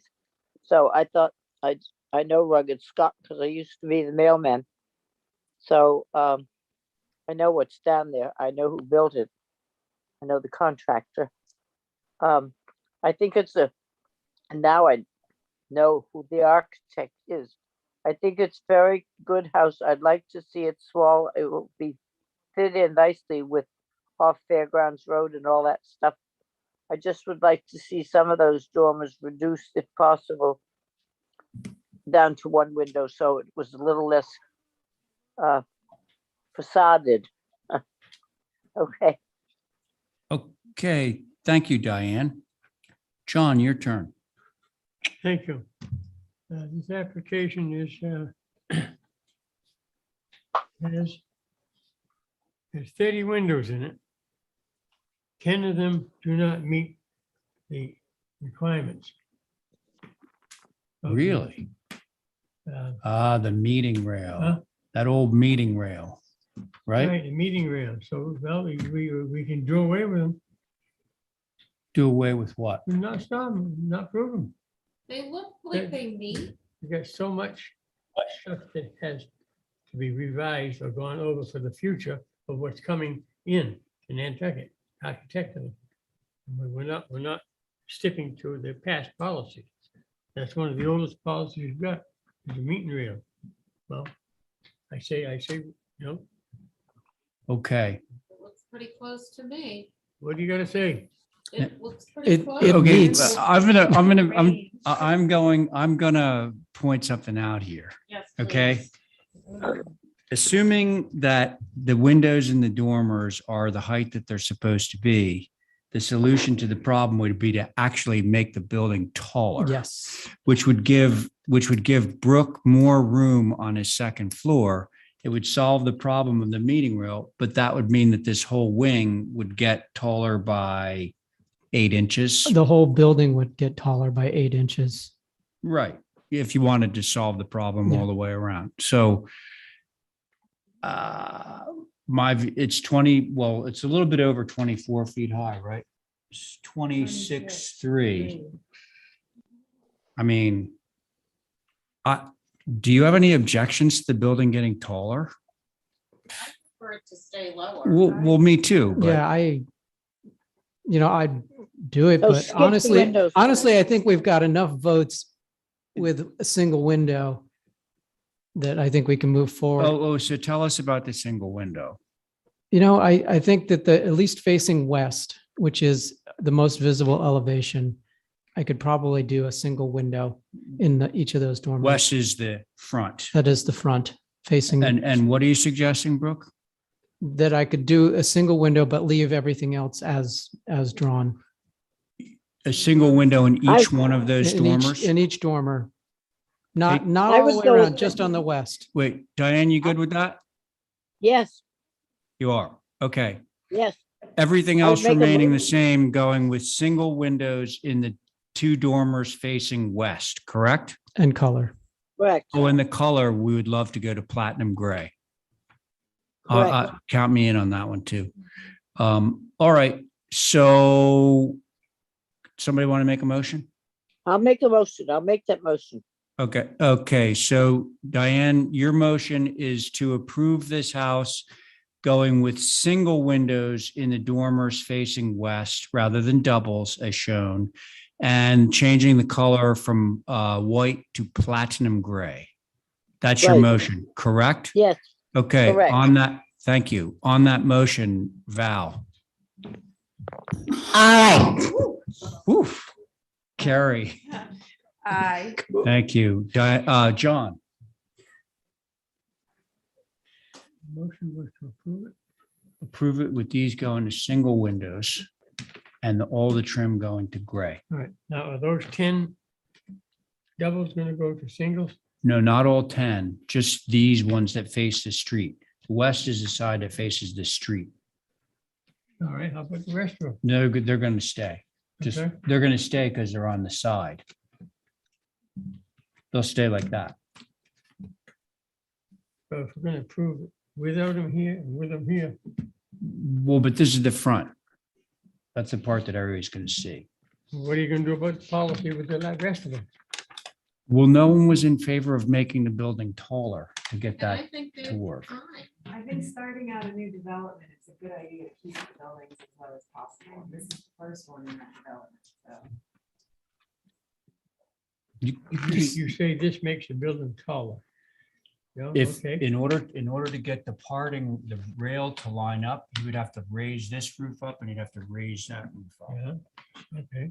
But nobody wants to Okay. do that. No, but what I'm saying, what I've seen in 50 odd years, Yeah, old stuff from 19, before 19, I'll say 75 or 80. yeah. I see a lot of changes come in because you're changing members of the board, nobody stays around. Well, but so- John, I disagree with you, Okay. Why? because I think if you look at a lot of old houses, they don't perfectly line up. The other thing Look at is, Main Street in Wisconsin. the other thing about that rule, I'm pretty sure, I wasn't around when that rule started, but I'm pretty sure that that rule was working in the other direction where people would have a dormer, but the dormer would only pop up like a foot or 18 inches. And they wanted the dormer to really read like a dormer. So that would mean dropping the roof down. But in this case, the eave of this is lower than the parting rail, which would mean you have to raise the roof up. So no one on the board is in favor of making the building taller just to make that Plus, rule work. look, These have long overhangs as well. right. We can't see the piece of Oh. paper. That's funny. Yeah, Yeah, okay. I mean, the top of it actually meets. Yeah. Yeah, it pretty meets- much. If it was flush framed, it would meet the meeting. If it rail. was flush frame. I have one question One- to all the members. Yeah. The board. Yeah.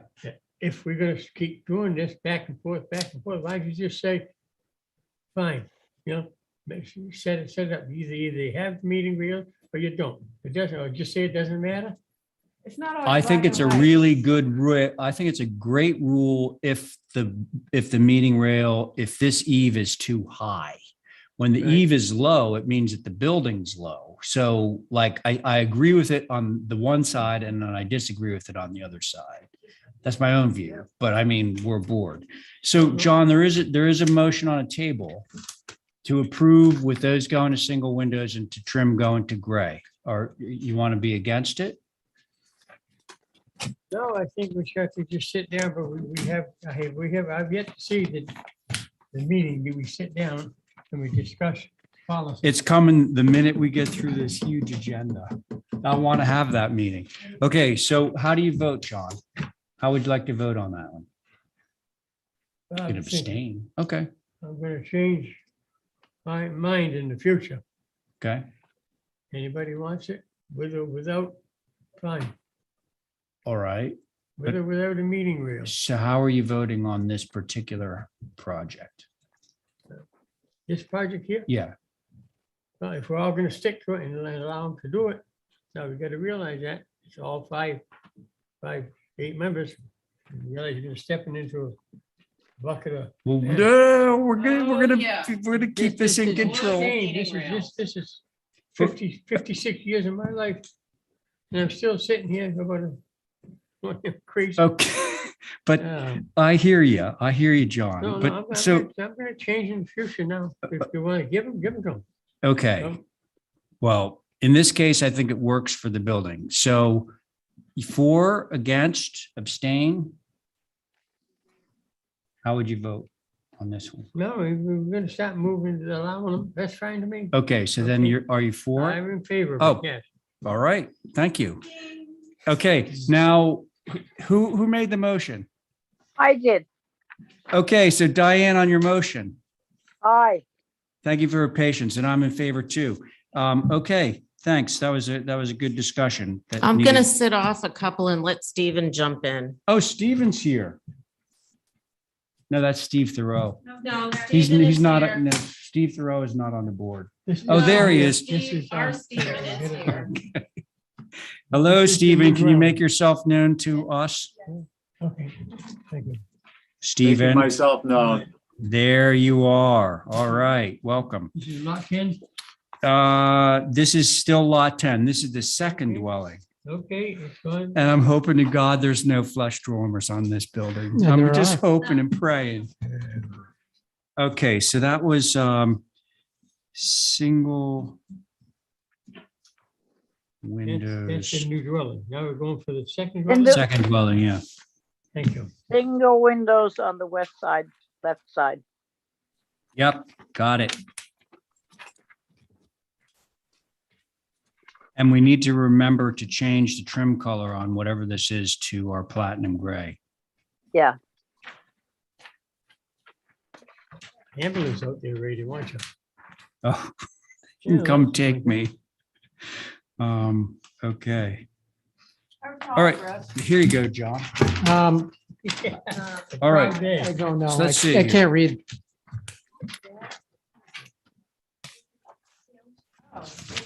Right up there. Not on this, yeah.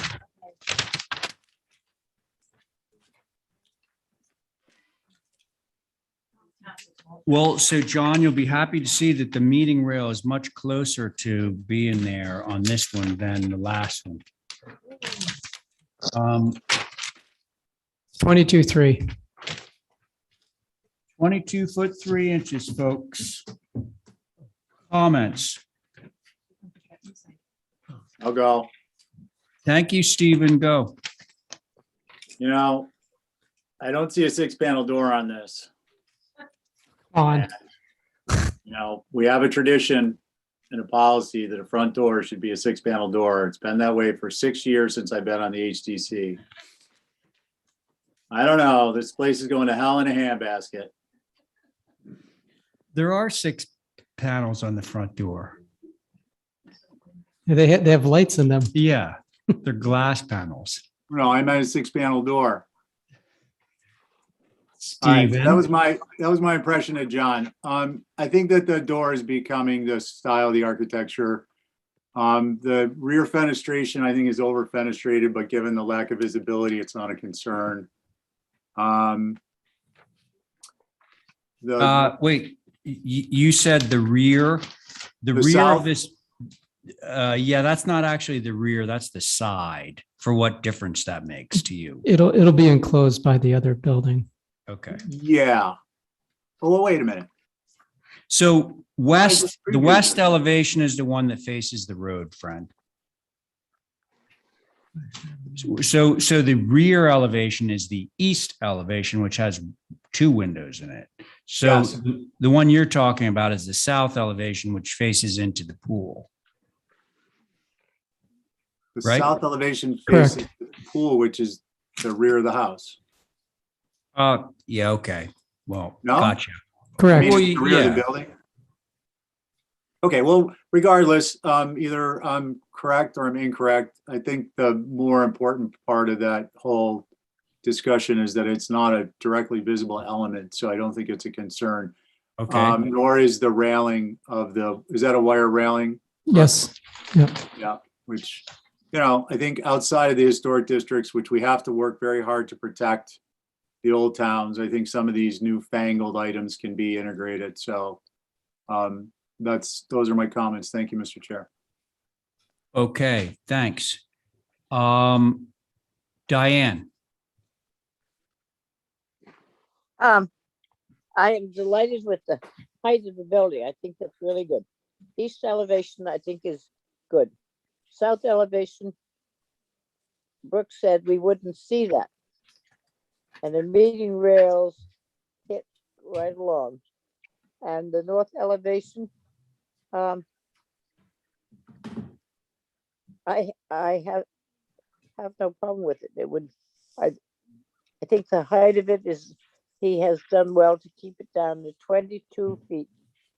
Give a Right. second floor, second area where they can have a bedroom or two. So I have no problem with it. okay, Diane, thanks a lot. Carrie, I have one nitty gritty little detail that's bugging me.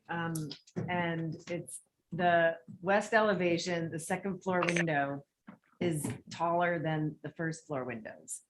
And it's just bugging me. I hear you. Is it bugging you enough? Good catch. Oh, it's only like It's 4 it's 4 inches. inches different. Only 4 inches. But my initial thing was maybe there should be 2 windows because that seems like a lot of wall up there in such a tiny little building. But because it's such a tiny little building, it's really not.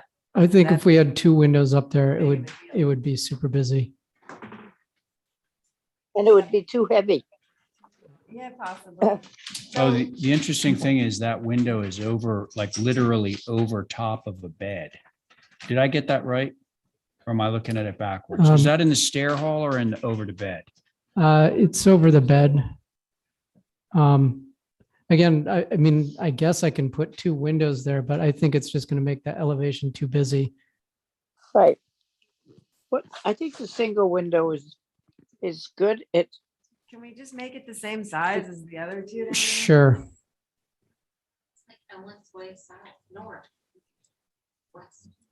How would you feel about making the first floor windows larger? They're over a kitchen, Oh. Yeah. okay, and that's that. really the only place where I can. I hear you.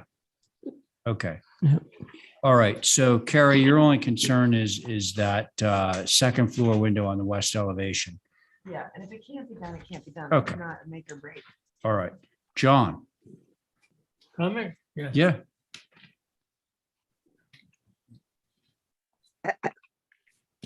I'm just sure here.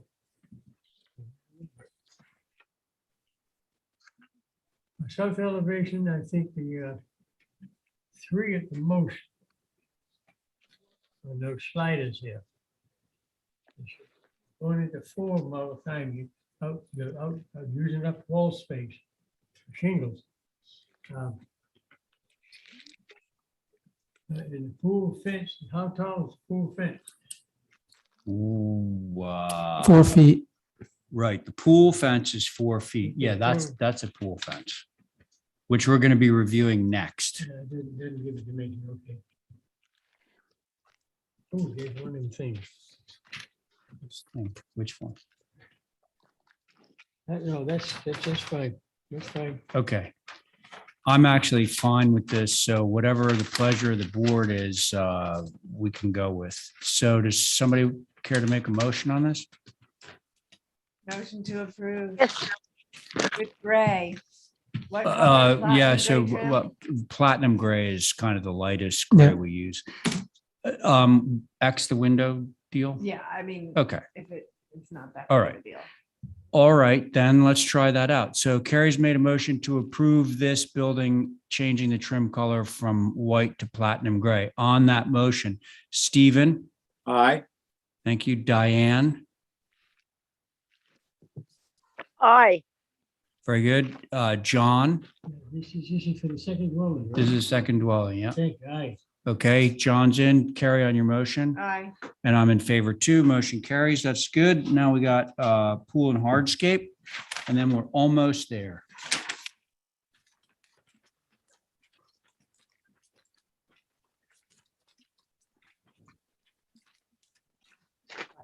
Thank you. Thank you, thank you. All right. Thank you. Who's that, Steve? Yeah.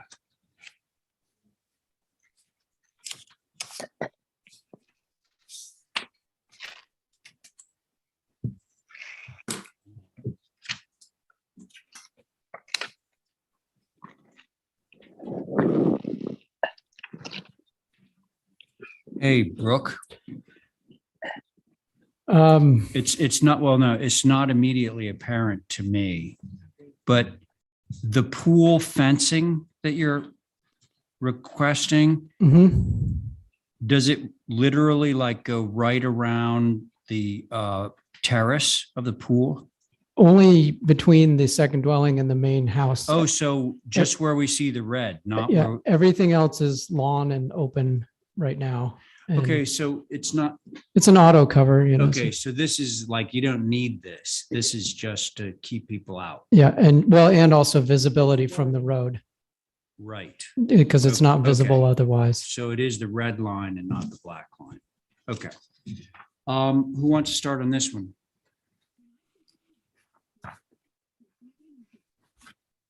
Come on, I'm gonna pick somebody. I mean, I think Thank he's you. doing everything he can to make it invisible from the road, but if you're clearing the entire site, it might be seen through from Sakenau, or however you pronounce that name. Yeah. It just, you gotta leave some buffer Mm. at the property line Well, to, there are houses that are vegetated back there. yeah, well, we can't rely on their vegetation. Yep. But, so I would just say in the setback, have some buffer. Okay. But I appreciate the fact that you're putting a fence. It's a small little bit of fence, but it's gonna do a world of blocking up the driveway, so. Thank you, Carrie. Mhm. Who's next? I'll go. Stephen. Oh, Diane, go ahead. The, Brooke, what is the red rectangle behind the pool? That's That- that's is the that- cabana that we're gonna review next. The gazebo Okay. pavilion. All right, so that protects it somewhat, because the land down there is funny, the way that the roads sort of weave in and out of rugged Scott. So if it can be protected, it seems small enough to exist there without being too visible. And I just, if you ever have it or whatever, that whole row of houses behind Maple Avenue with those 6, 7 houses on it, it would be interesting to see. It would be interesting to see a locust map a little bigger, so we had some idea of what was where, if that was possible. But otherwise, with consideration of the cabana, which we're going to do, I think we can disguise the pool. Okay, that's it. Diane. Thank you. Stephen? Thanks, Mr. Chair. Yeah, I think the visibility is not really going to be an issue, given its distance from the street, the fact that you've got that pool fence in place, you're going to have parking with landscaping. No one wants to be looking out on the new Maple Lane. So I have no concerns. Okay, thanks. John? From what I see, I have no comments. Okay. So are we going to be interested in screening that back property line as a safety measure? Do you want to make a motion, Carrie? Motion to approve with what, screening at the all Supplemental sides screening. from Sakenau in perpetuity. Okay. That is Carrie's motion. On Carrie's motion, Diane. Diane? How about Stephen? I'm sorry, Aye. Mr. Chair. Did I hear a not visible at time of inspection or thereafter also You in there? did hear that. Okay, thank you. Yep, I'm an Yeah. aye. And I just heard Diane say aye as well. Thank you, Diane. John? John's an aye. Carrie on your motion. Aye. And I'm in favor. Motion carries. Okay, now the gazebo. That was 10. Now we're going to do 11. Yes, thank you. Thanks.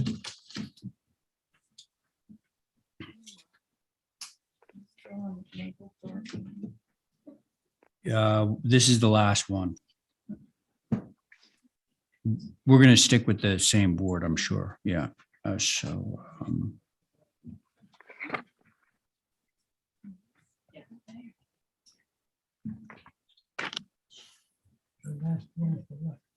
For Maple Lane. Oh. That's number 11. Correct. Thank you.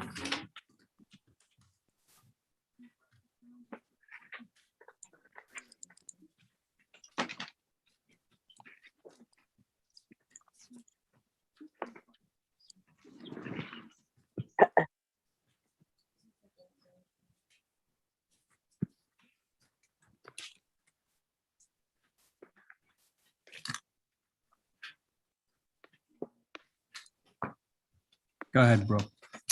Do Do you need to say anything? Yeah, it's in back of the buildings. It helps screen the pool.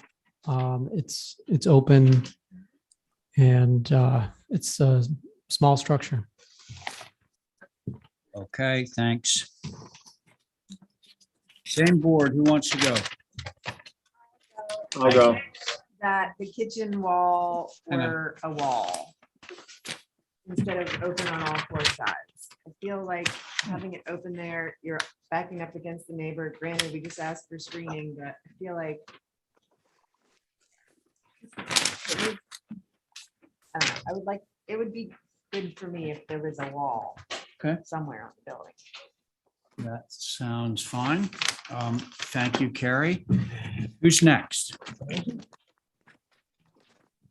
I'll go. Thank you, Stephen.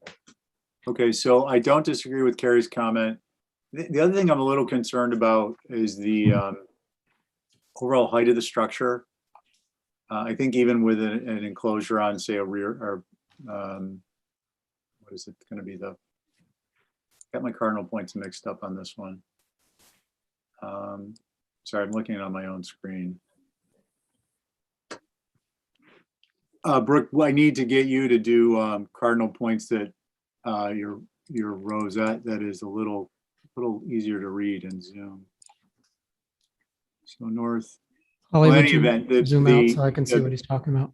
The property to the rear, that wall, I think where your kitchen wall is, I think would be a solid wall. And I think that overall the height needs to come down at 16.6. What was the garage dwelling structure? 22.3. Yeah, I think this could, come down to closer to, say, 14. But, that's to the extent that it's visible. So keep that in mind. Thank you, Mr. Chair. Okay, Stephen, thanks. Diane, Is there any way that we can see the gazebo up on my screen? Because right now I'm still looking at the west, south, east, and north elevation. what did you want to see, Diane? What are we approving? You see it now? There, now I see it, but Oh, they okay. didn't have it up. No, I don't think it would hurt to bring it down to 14 feet. At least, and I don't know whether it could come in a little bit.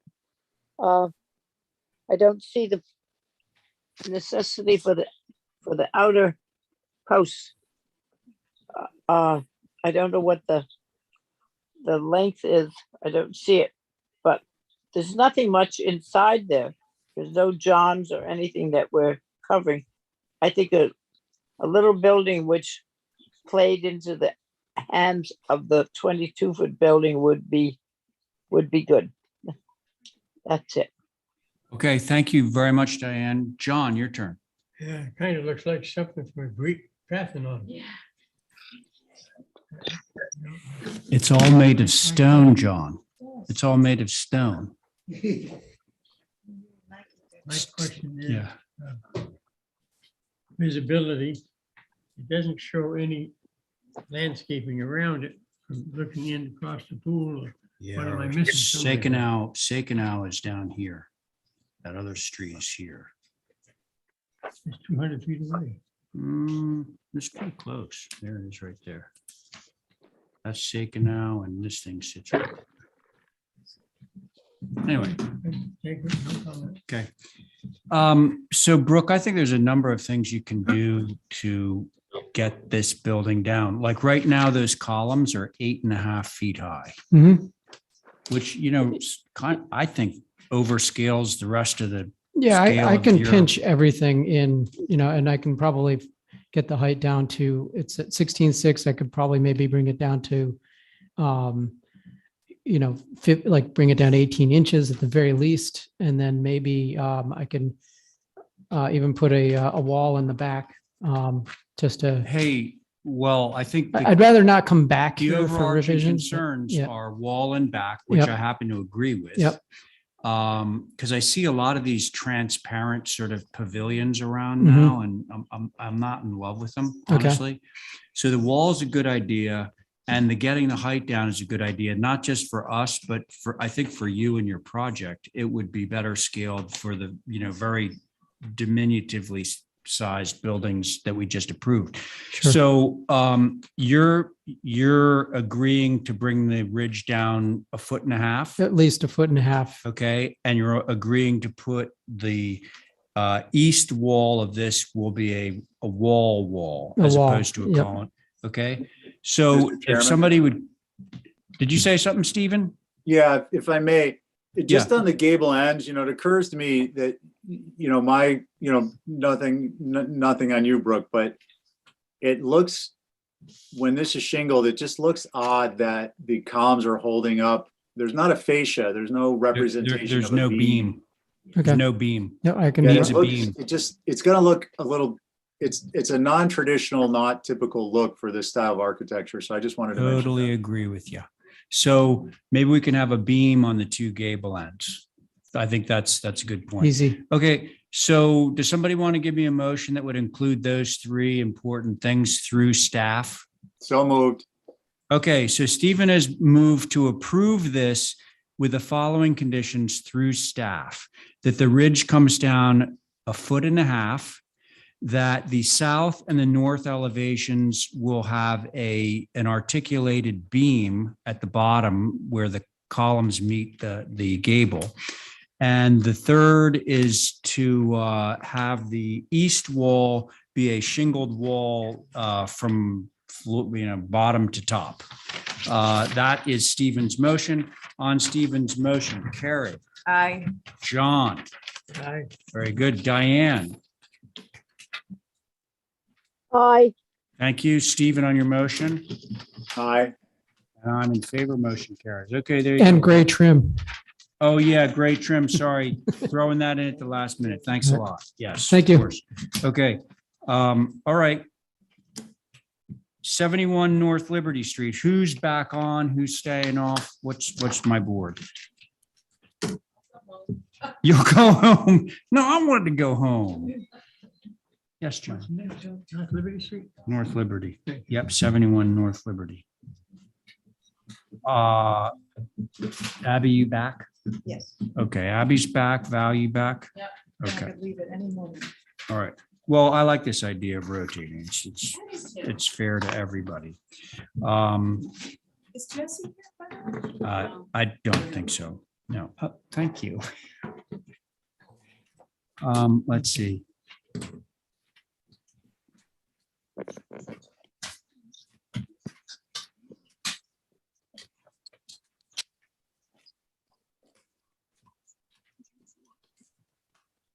Steve, is this Bill Hoken's old house?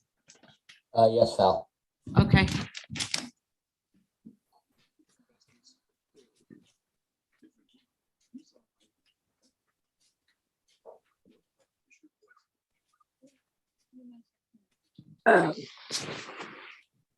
Okay.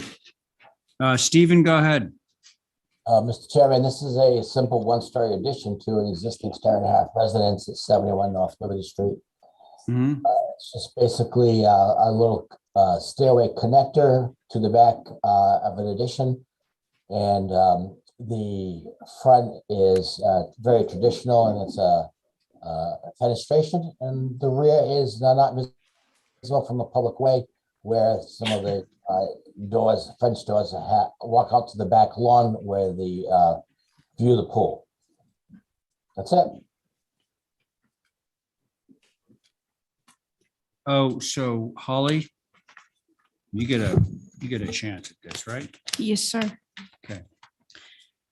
So this is a 1988 non-contributing structure infill within the old historic district. And HSAB had no concerns. They reviewed this on March 21st. And although this is a non-contributing dwelling within the OHG, I just wanted to bring out the kind of odd configuration. And I get it as far as looking at the property line and looking at this, but my curiosity is, will the existing vegetation that's on the site, because I know it is wooded, will that be impacted by the proposal? Will it mask the kind of odd connector? And I understand it's kind of an anomaly in itself. So those were my comments. HSAB had no concerns. Thank you. Okay, Holly, thank you. We're back to the regular board, right? Right.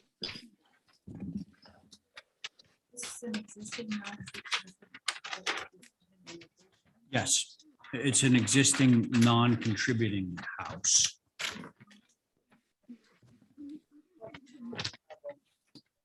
Yeah, Stephen Thoreau. Yes, Mr. Chairman. Always bubble what you're doing so we know. We're having to sort of dodge between the existing and the proposed to know what exactly you're doing. I thought it was, Mr. Chairman, but if it's not, it's the addition to the left-hand side. Thank you. I didn't hear what you said, but Unless you're looking at the east.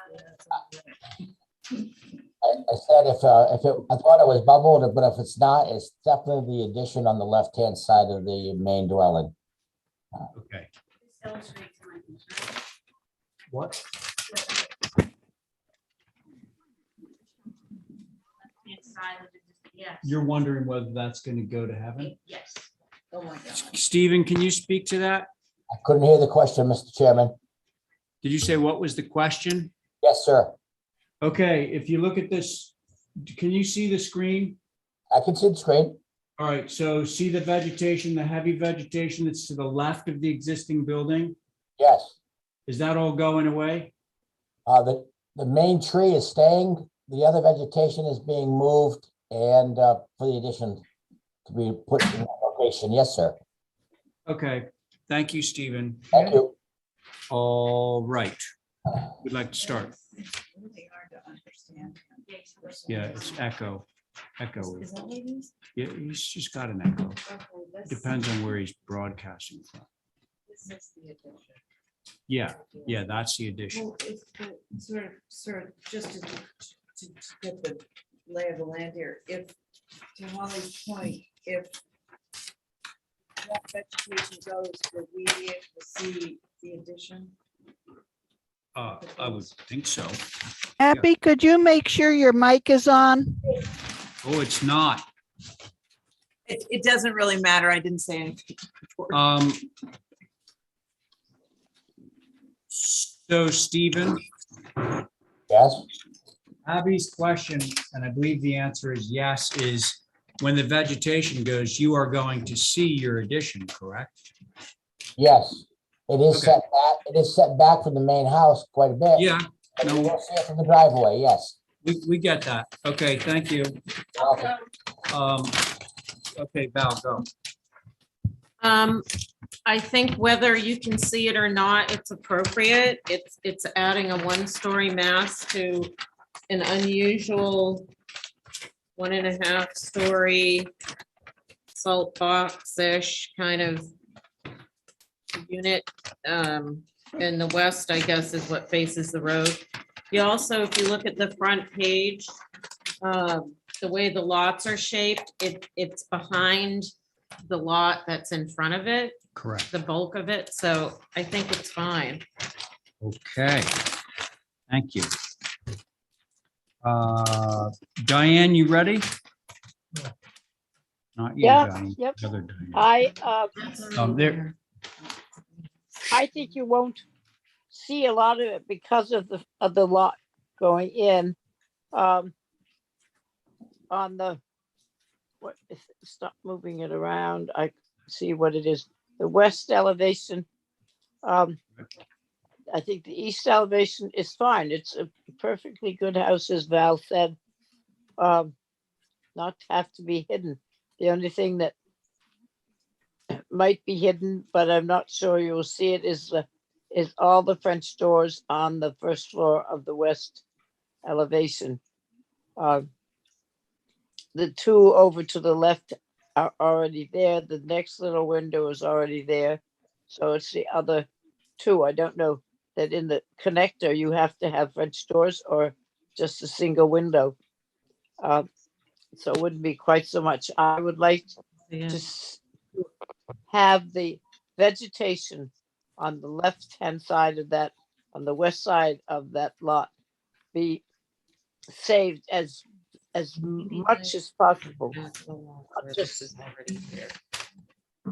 Not just cut down, but made a purpose of avoiding it, because it's important. It's goes with the house. It makes the house look as if it's been there for some time, and I don't want to see it just whacked down so that they start with a empty lot there. To have some consideration of the existing vegetation. That's it. Okay, Is that Diane. from the front? Yes. Oh. Well, you mean her comment? Yeah. Yeah. Okay.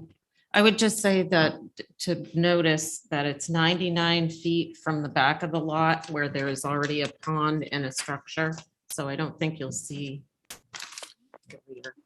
Okay. Mr. Chair, Abby, your turn. Yeah, I mean, just to be on the safe side, I think I prefer to have some of that vegetation stay in place, and then I'd be fine with whatever you wanted to do back there. The vegetation on the back. On either side. That he said he was going to remove one side of the vegetation. Well, we asked about Yeah. the left-hand side, and he said that the tree would remain, but the other stuff, I mean, he does have to get back there. You know, he's gonna have to be able to access that. Now, what's happening on the right side is like nothing, because he's not doing anything over there. So what's happening on the left, but they will have to, you know, it's a construction site, so they're gonna have to take something down to get No. a vehicle back there. Right, I mean, afterwards. I mean, after Oh, all you the mean, construction. to plant it out? Yeah, plant it back out. Mr. Chairman, you have to remember that the addition is also screening the pool that was previously approved. And the landscaping is part of the pool approval, and the landscaping will be provided to screen not only the addition, but the owner owns the same lot next door, so it'll be part of the whole entire package. And yes, it will be landscaped appropriately for the addition. Okay, All so right. I'm okay with the architecture then. Okay, We'll Abby, cross that thank bridge you. when we get to it. John, comments?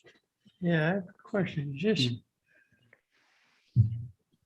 front door, basically. From here. Yes. That's Yes. coming So in. this piece right here, John, is existing. That's the existing building, and Stephen is adding this part on right here.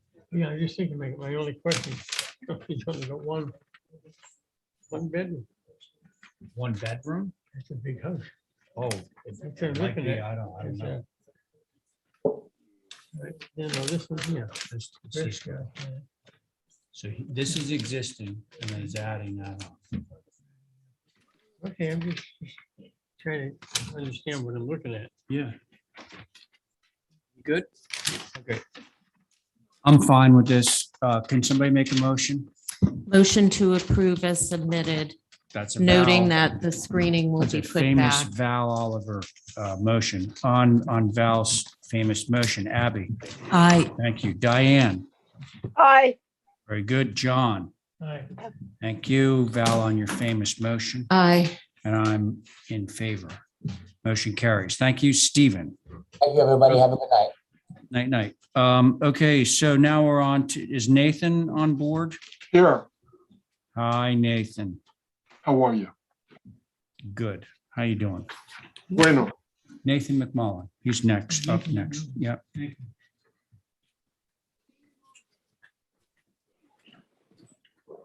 shall we go ahead? You should, yes. Okay, Go ahead. there was a main dwelling that you approved of last week. And this is the garage studio for the same lot. It's 367 Thank you. square feet of ground cover. It's a simple structure with an office above. It's 22 feet by 18 feet 6 inches, 20 feet 0 inches high, tall. It's stated in the application as white trim with dark gray sash. What the owner would like to do instead is have white trim and white sash. Okay, This is- you this want is- to change it from what you requested? Yes, Okay. and we'll So- come back for the main house to be white and white later. The doors are Essex green. Okay. Not Include- the overhead door, but the side doors. Okay, so what's the overhead door? White, What? white. White. Okay, so everybody, the garage door is proposed as white. But anything else? Nathan? No, that's it. Thank you, Mr. Chairman. All right, thanks. I'm good to go. Me too. If no one has any concerns, I would motion to approve it. Okay, so Val has made a motion to approve this. This is over, I think we all know where this is.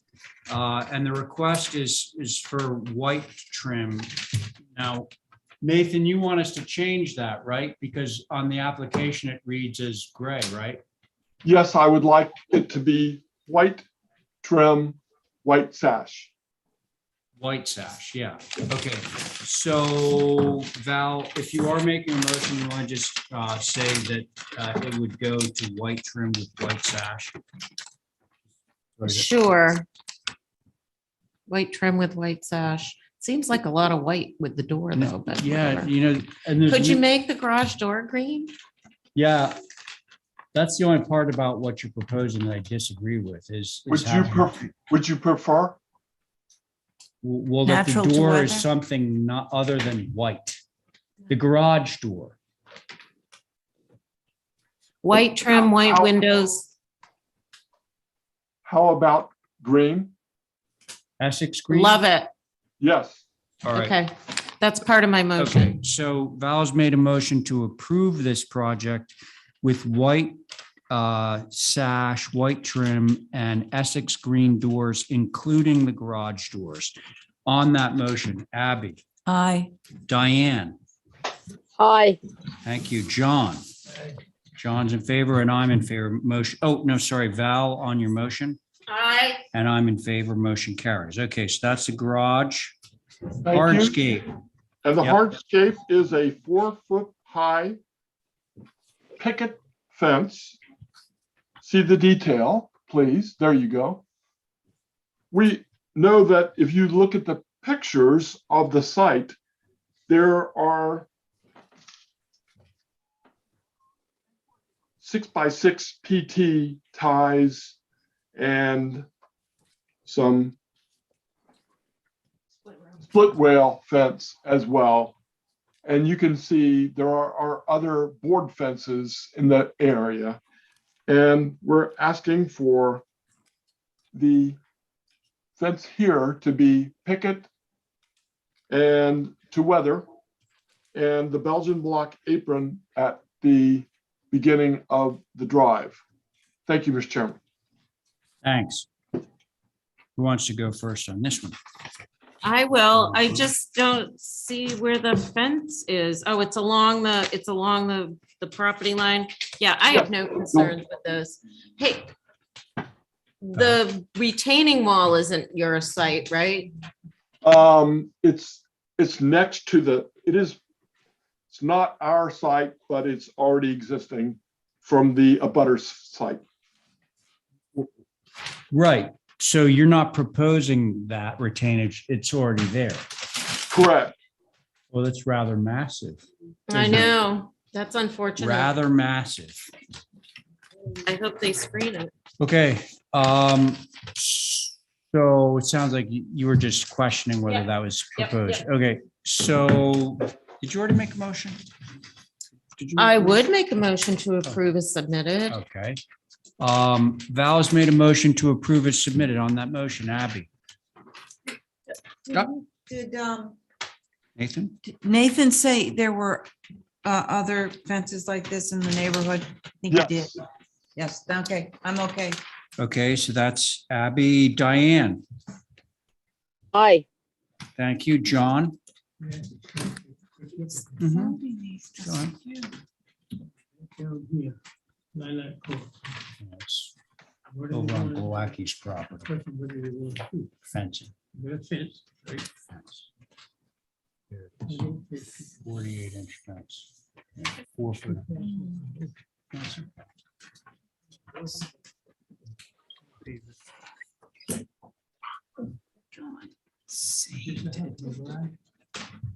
We just approved the garage. It's right there.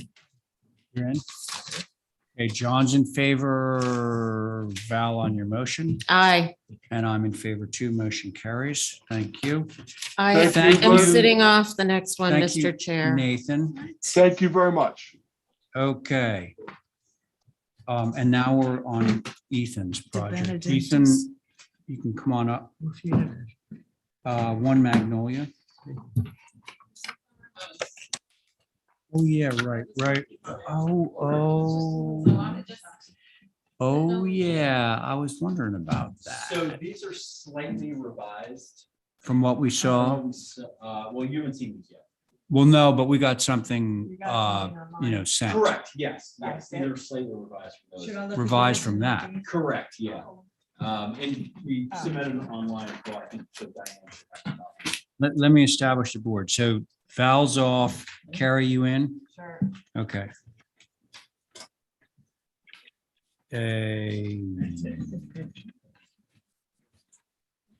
Okay, so Ethan, go ahead. You're just looking for a ramp, right? Yeah, actually, and so since we submitted, we actually got confirmation from the surveyor. We think we can do a sloped walkway. So that significantly limits the amount of guardrails that we might need.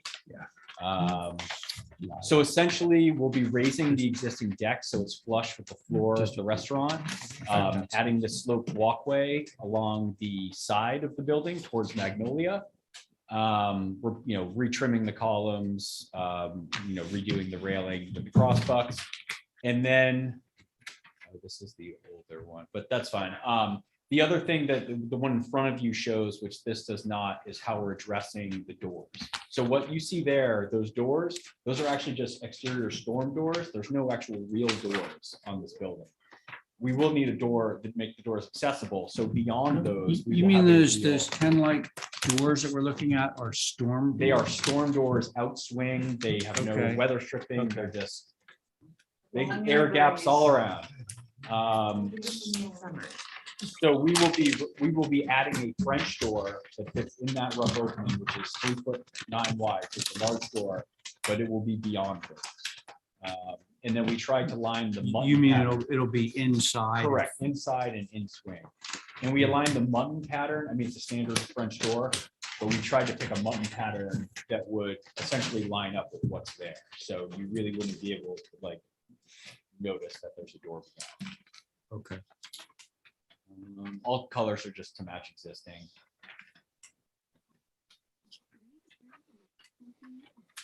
Could you say all of that again? Sure.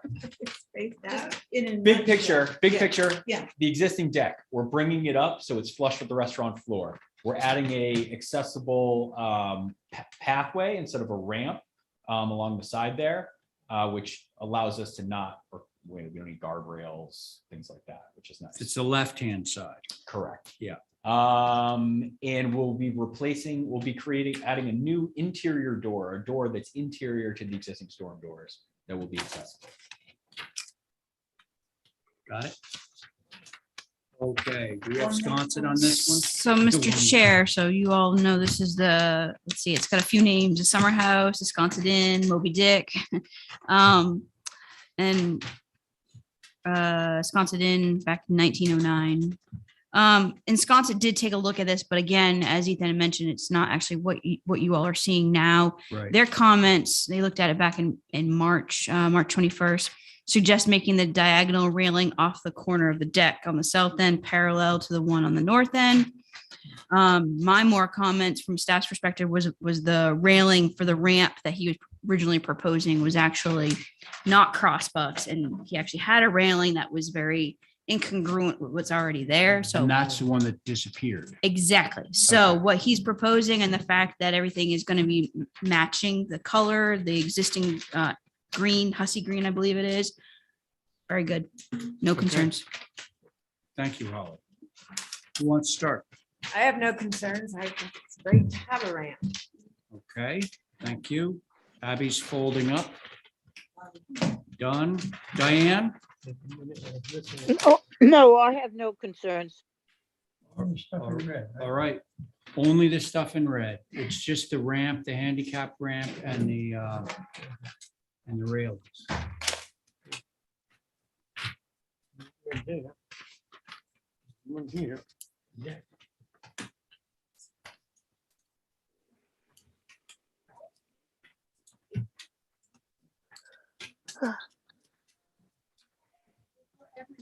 Yeah. Thank you.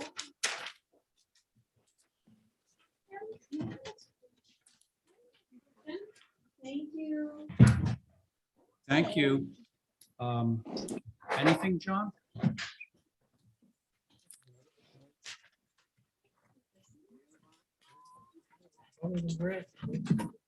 It's just a ramp to get you into the building. Summer house. Okay, John's good. Anybody? Oh, my word. Wow. I think we can have a motion on this one. Motion to approve. As Okay, submitted. thank you. Carrie's made a motion to approve as submitted. On that motion, Diane? Aye. Thank you. Abby? Aye. Very good. John? Carrie on your motion. Aye. And I'm in favor, motion carries. Thank you. Okay. Matthew, 88 Pocomo. Matt McEachran, he's coming down. Correct. Here you go. And that one wants to go down to Carrie. Okay, 88 Pocomo. Pocomo. Be confused with Pocono. Kokomo.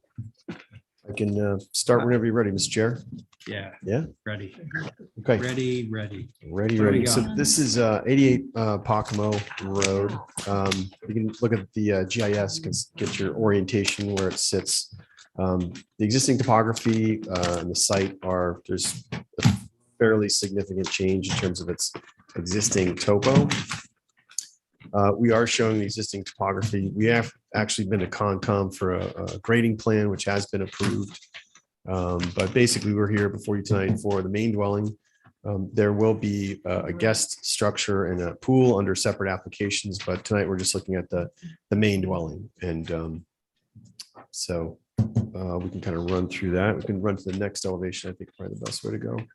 So it's obviously a site's on the water, so the views are pretty spectacular, and it's an oversized lot. I think it's 136,000 square feet.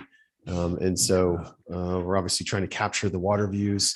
The approach of the house is obviously what you're looking at here on this sheet. And so the backside of the structure is facing the water. And so we're going to have a little bit more fenestration, but we did try to create a sequence of additive massing, nothing too, in terms of like massing schematics. We didn't want to, kind of reinvent the wheel here. The overall ridge height, the maximum ridge height is actually 28 feet and change. I want to say 28.9, somewhere in that range. And then pretty much everything else except for that main gable drops down to like the 27 range. We've got cottage corners, 2/2s. Trim color is white, but we did try to minimize a lot of the trim. If you notice that the breaks are fairly thin, there's no corner boards. And so we want this house to, kind of weather and blend, but still have that, that cleaner look, if you will. Most of the pitches are pretty standard, nothing out of the ordinary, nothing too steep. We tried to basically create something that would fit contextually. Certainly in that neighborhood, there's some significantly large houses on either side of us. And so we feel that the structure is completely contextual. And with that, we spent a lot of time on it. And so with that, look forward to the board's comments, Mr. Chair. Thank you. Okay. So we got, I think, a letter or two that were sent around on this one. Is there anybody in the queue that wants to speak on this application? Speaking, this is Adam Davis from Goldsmith Architects. I believe hopefully you received our letter from 86 Pocomo. We did.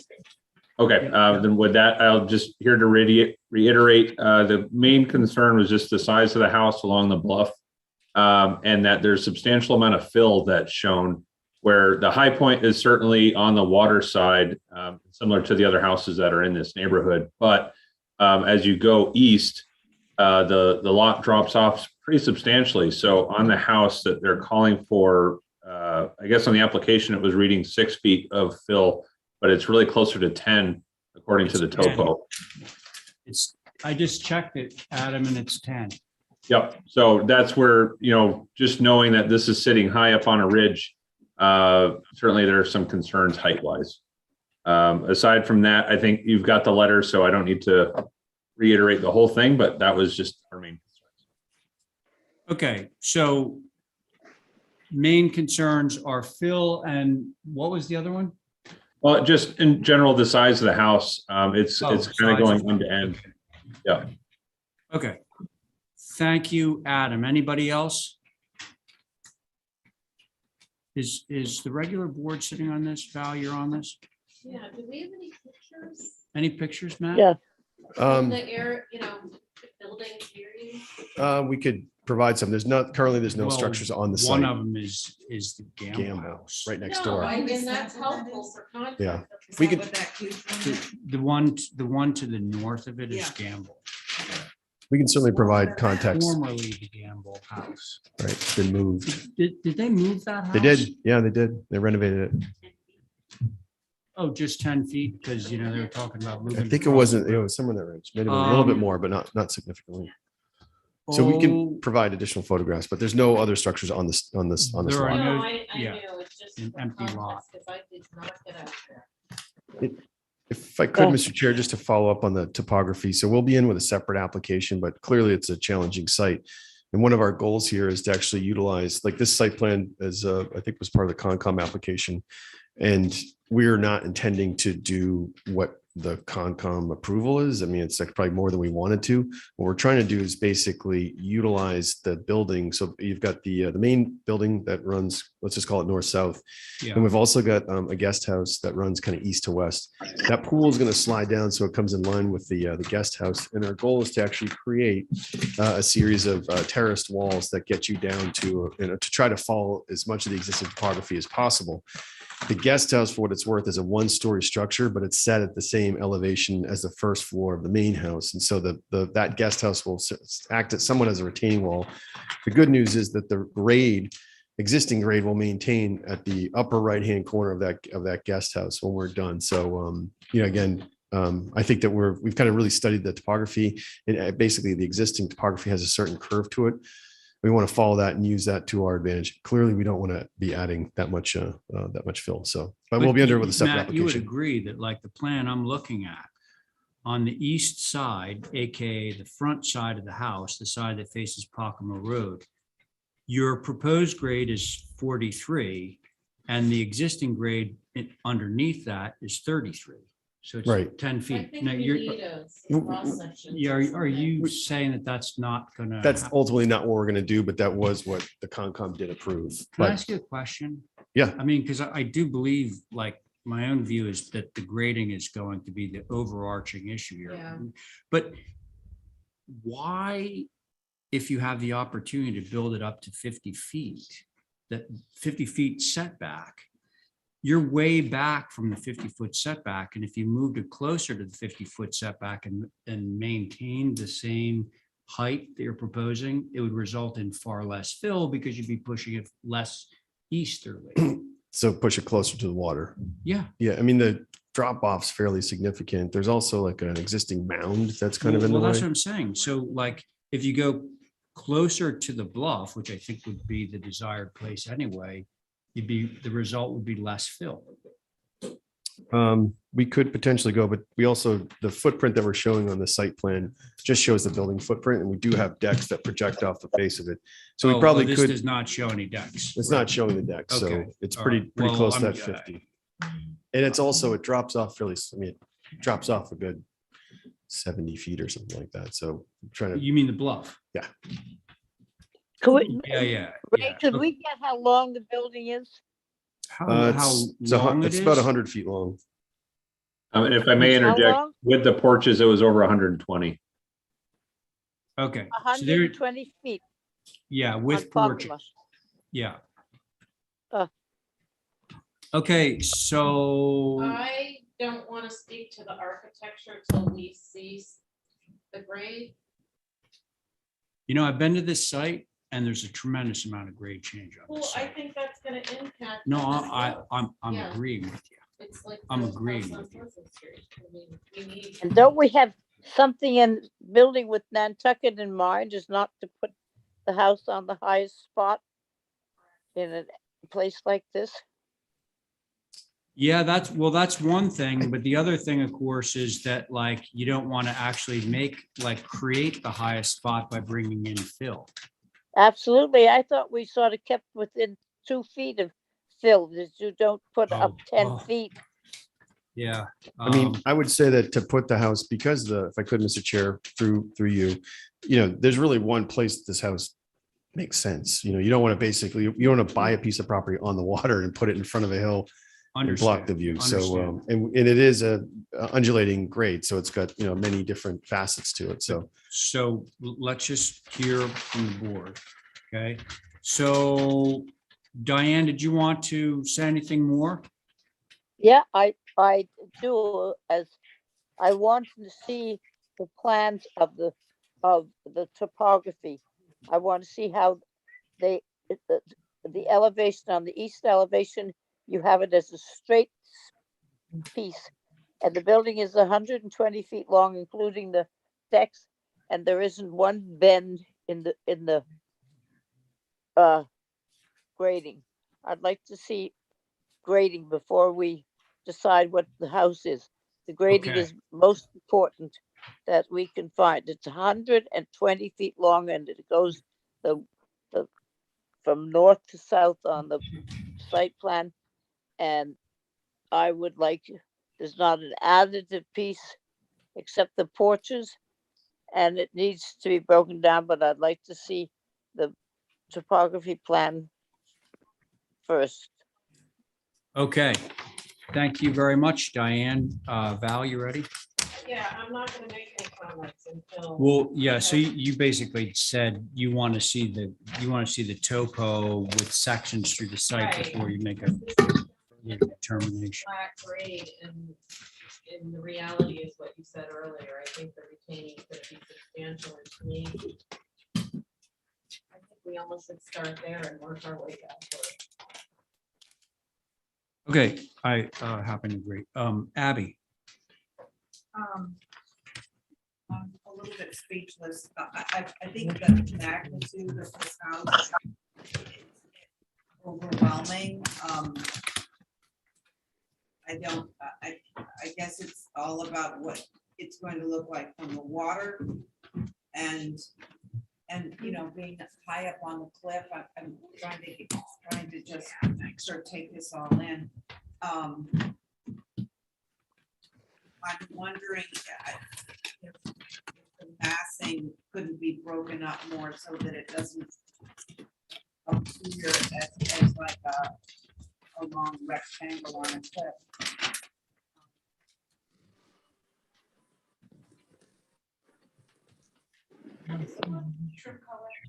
It's white.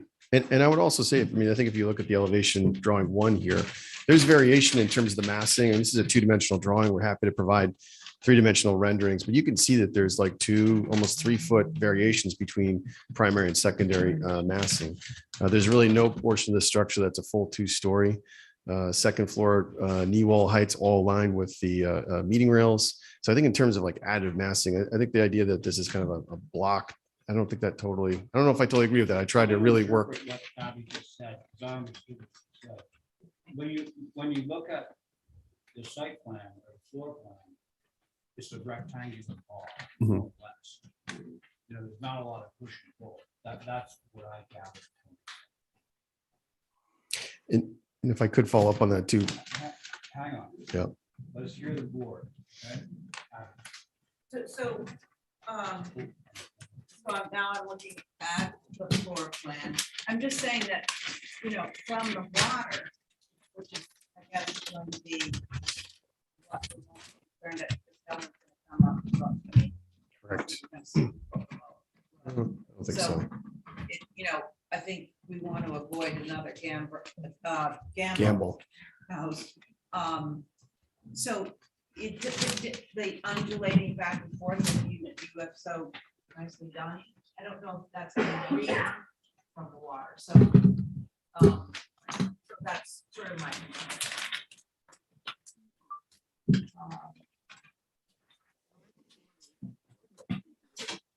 That's all I got. Okay. Thank you, Abby. John. Okay, thank you.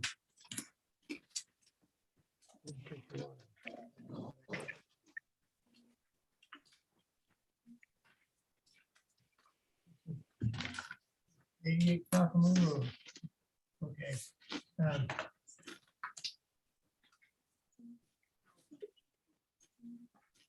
Structure is 116 feet long. Right. Right.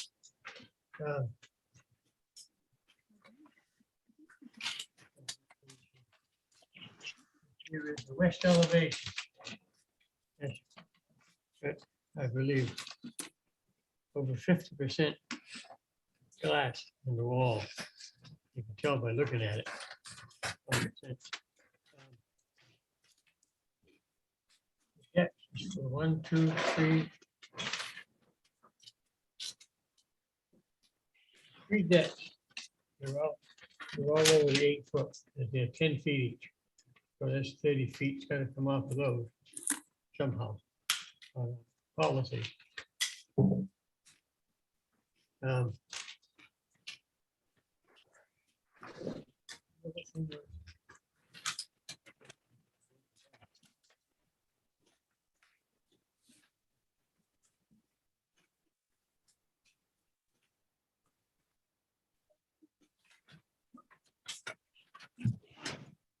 Thank you for the patience.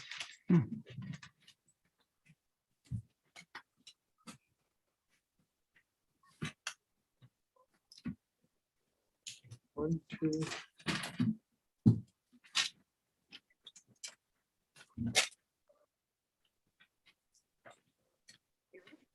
We have 4 decks on the house with too much glass on the first floor, on the west side, and the whole west side has spindles up there on the deck. And check 1, 2.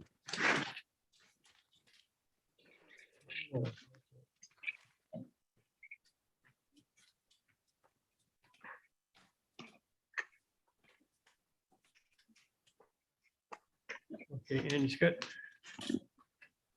I don't know what the markings of the spindles are, what they are. Where's the back of the spindles on the Yes. second floor? Yes, All right, what are they made up out of, a square or round or what? they're square, 1 inch by 1 inch, 1 inch square? painted cedar.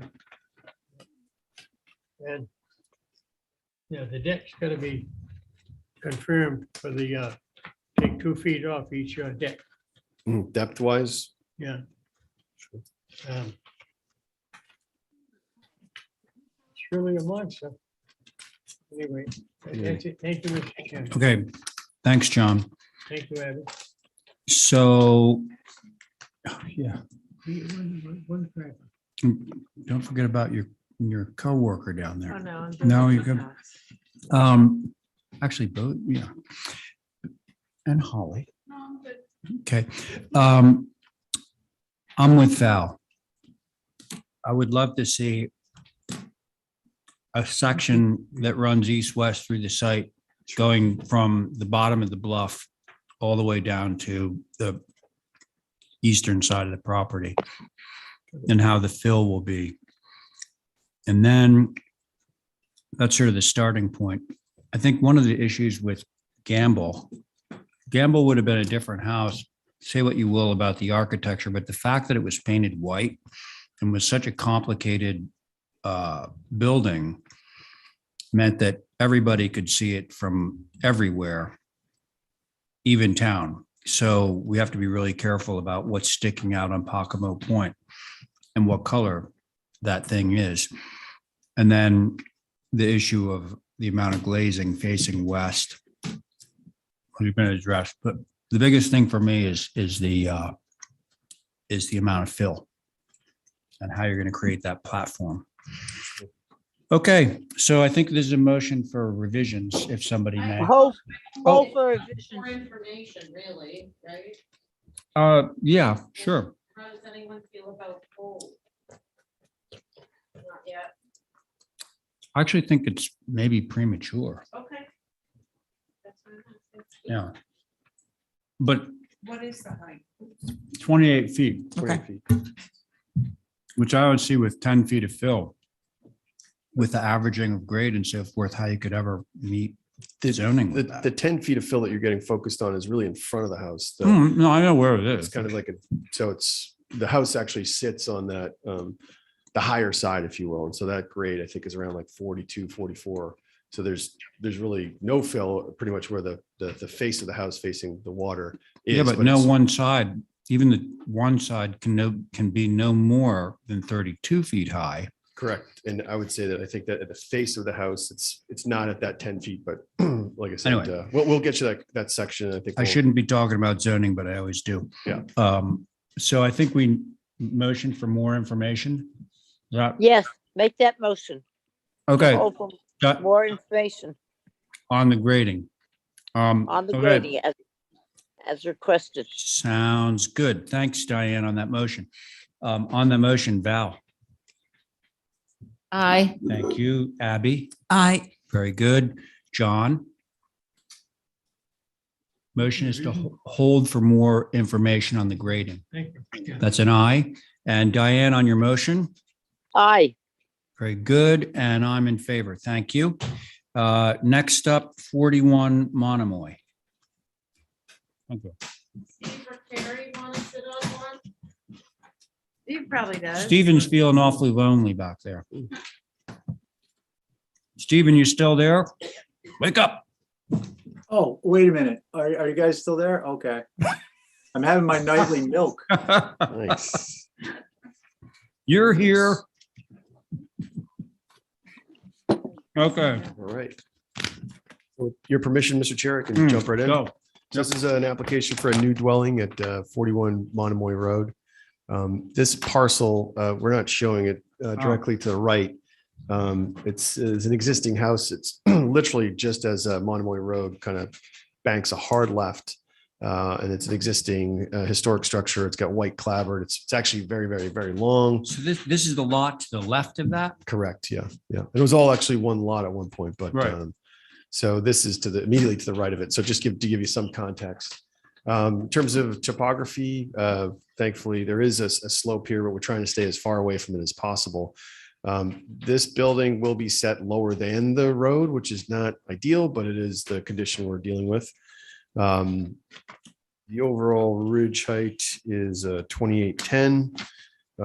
I'd say that, obviously the most visible elevation will be the west elevation, which is on sheet A201. And again, we're trying to keep the vernacular very simple.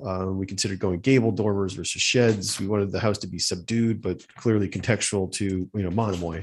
Like Pocomo, there's a specific architectural vernacular there in terms of size and scale of structures. So we studied a lot of the existing houses there. There's a lot of variation. There's some historic structures, some not, some more austere. And we basically wanted to create a presence where that was fairly subdued, benign, but still have some character. The back side of the house, I don't think is highly visible, but again, it's not overly fenestrated. There's this will open up onto an outdoor living area and a pool area, but that's on the back of the structure. So again, I'd say most of the visibility is going to be on the west.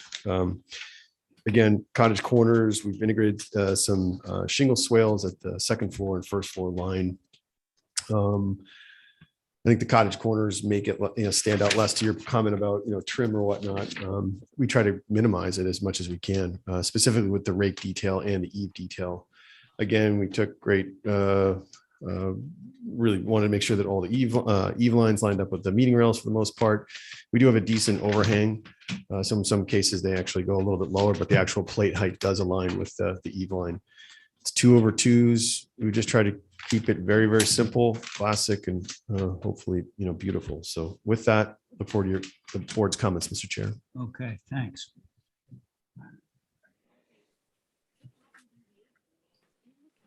Who would like to start?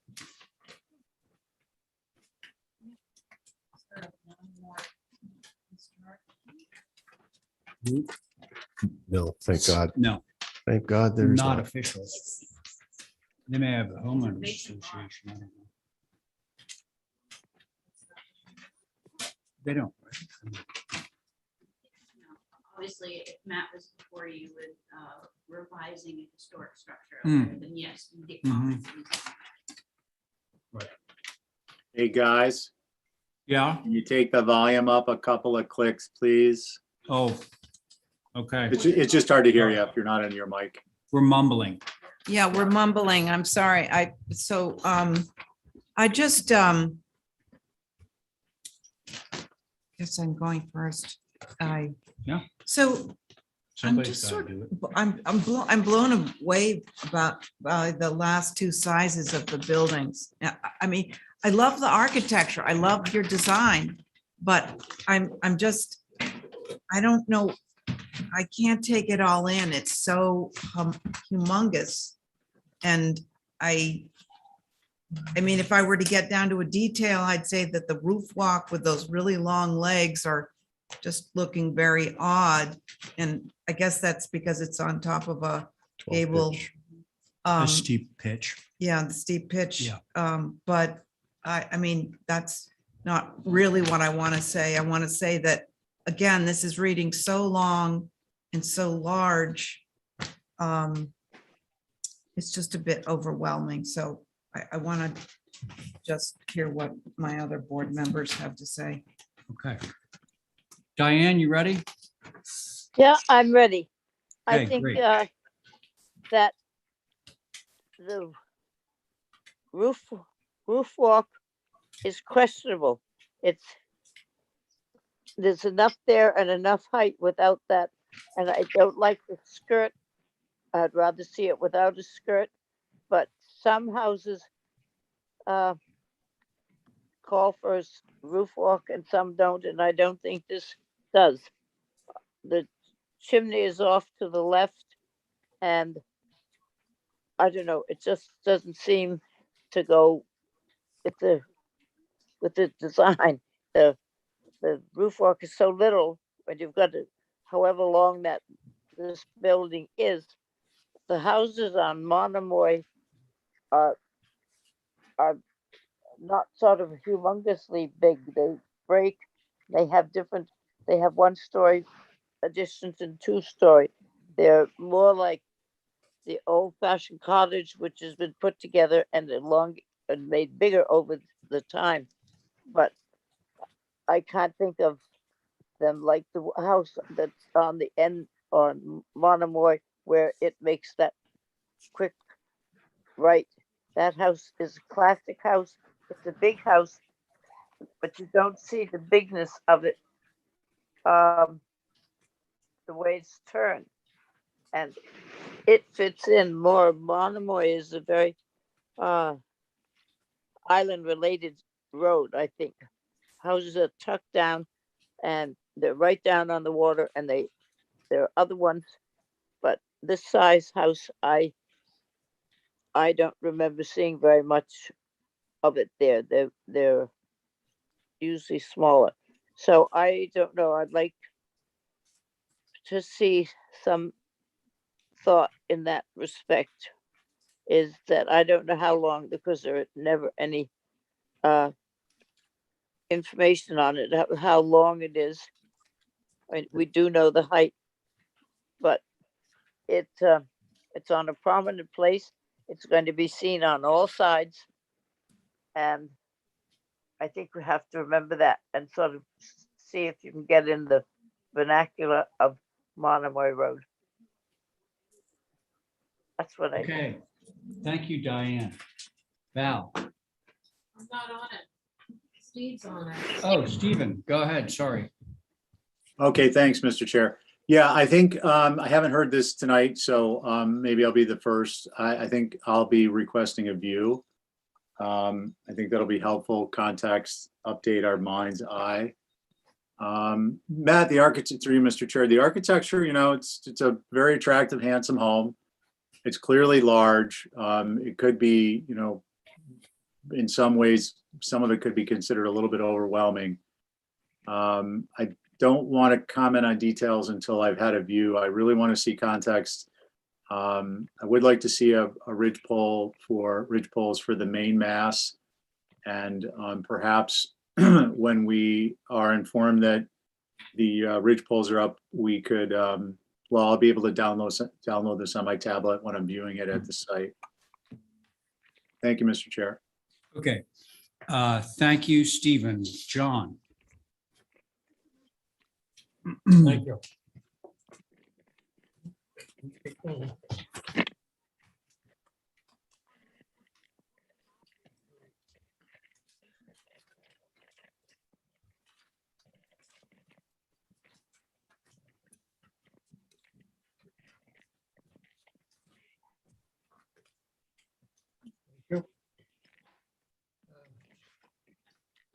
South elevation.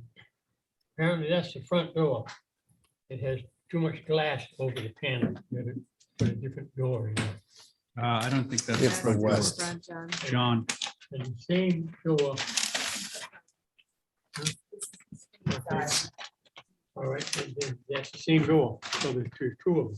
Right. They should make a little change there.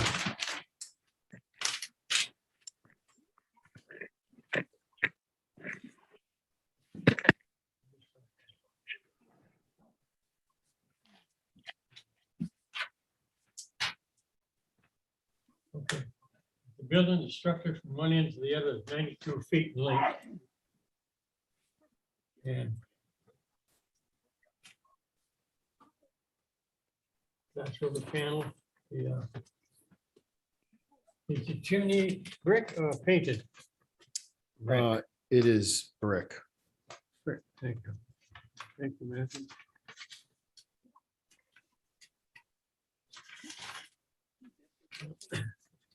Thank you. Okay. Glad I don't have to pay for it. 100% certain it's white. Trim color? I really don't want to say white, but I'm going to say white. I just want to bet. Okay, thanks, John. So I'm concerned about the scale of this building too, particularly because one of my favorite houses happens to be the house that this lot was subdivided off of. And so I'm worried about how that house will be dwarfed by this house.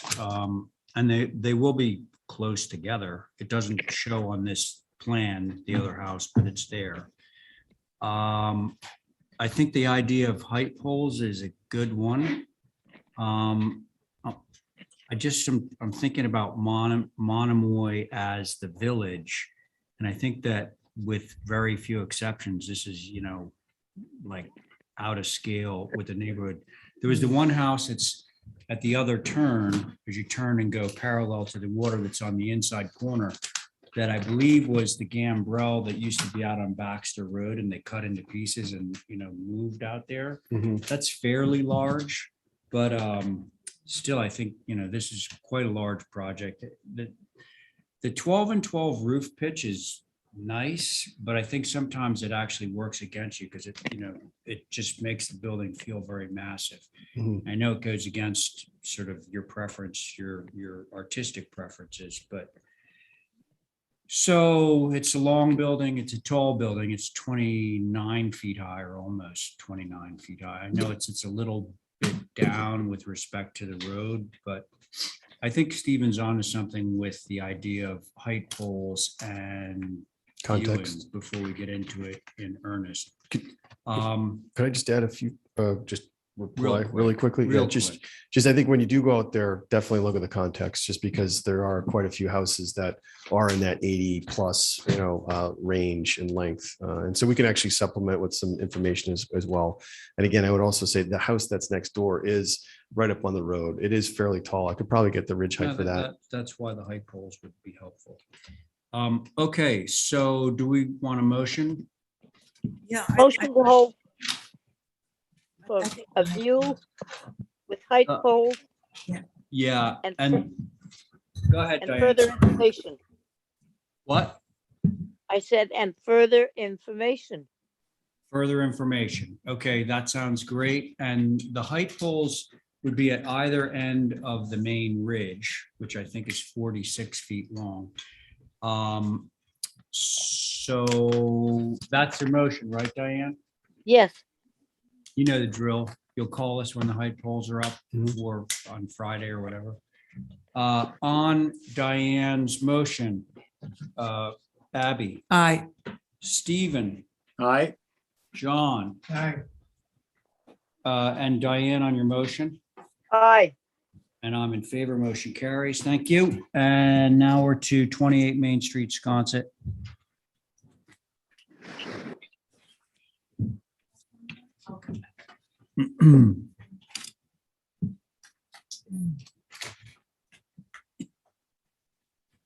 Thank you.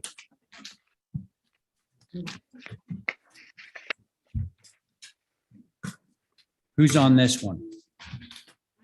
Okay, okay. I'll be on this one now.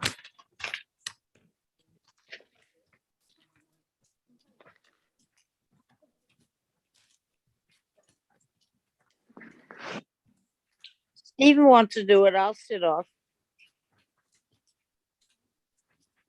Diane was on. Diane, were you suggesting sitting off of this one? Yeah, and Steve could take it if he,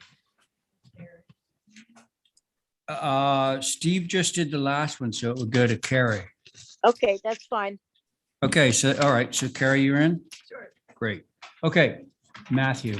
Thank you, Mr. Chair. So this is an application to add a basically decorative roof walk. It's not really accessible. This is a desire by the owner based on some historic photos. We actually included a really fantastic report that Marcia Fader had done a few years ago. We also included some photographs, but I just thought for context, it was great. We've renovated the existing structure. We've kept pretty much all of the original foundation, shored it up, basically really restored it. Obviously did an addition on the back.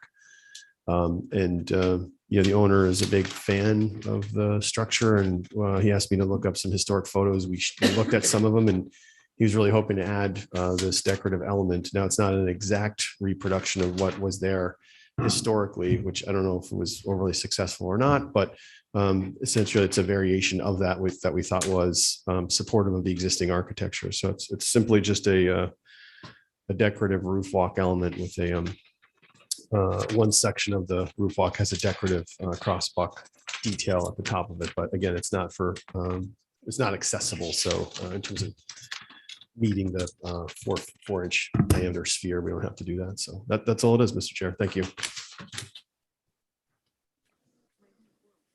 Thank you, Matthew. Holly. Thank you, Mr. Chair. So this is the circa 1834 basically Villa Jerome, built for Matthew Crosby.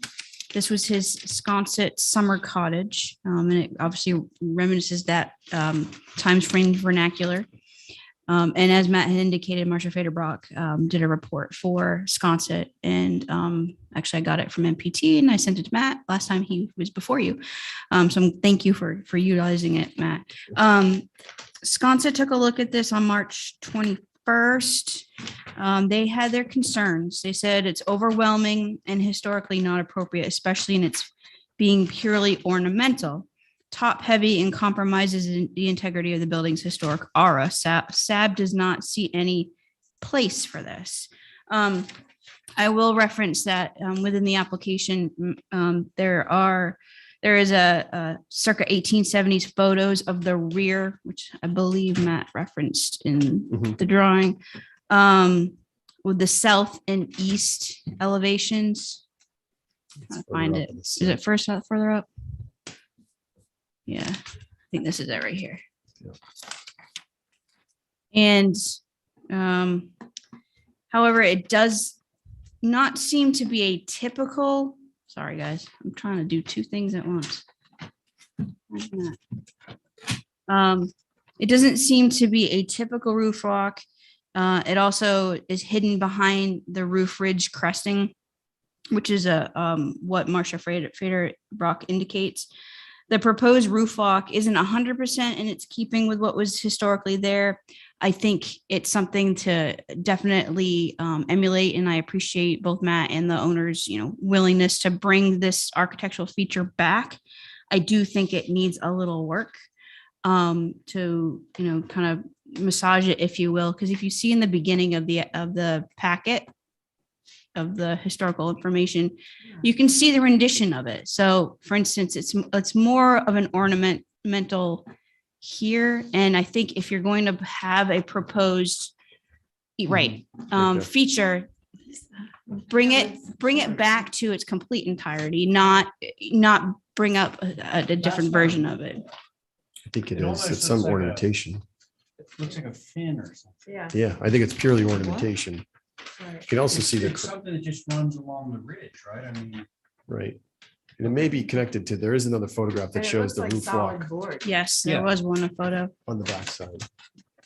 That So arbor. the older pictures show that Also- there was something in the back that was fairly substantial. but Correct. Not in the front, Okay, like that's this. not this house. No, this is not this. house. no, different. There was something visible from the ridge if you There scroll up. was, I think you had it down here. Yeah, it's You- this little. This one. A little thin. So if you can see it, it looks like a short roof walk. Yeah. And maybe it was more of a utilitarian feature with the chimneys. I want to note that this is all. open. Yeah. It's also cut into the roof. Right. It's like way lower than the roof. So that front end, the front piece that we see that looks like a fin Must just be a is, little. Yeah. it's hiding it from the Mhm. street side because think that's it right. is so awkward. Yeah. But I would say that there is precedent for a roof walk. There is precedent for some ornamentation. I think that we've all seen examples of things that have been done historically that we would say that would not be approved today. So, we're Okay. here before you to say, Okay. this is what we think would look good. Thank you. Holly, did you finish?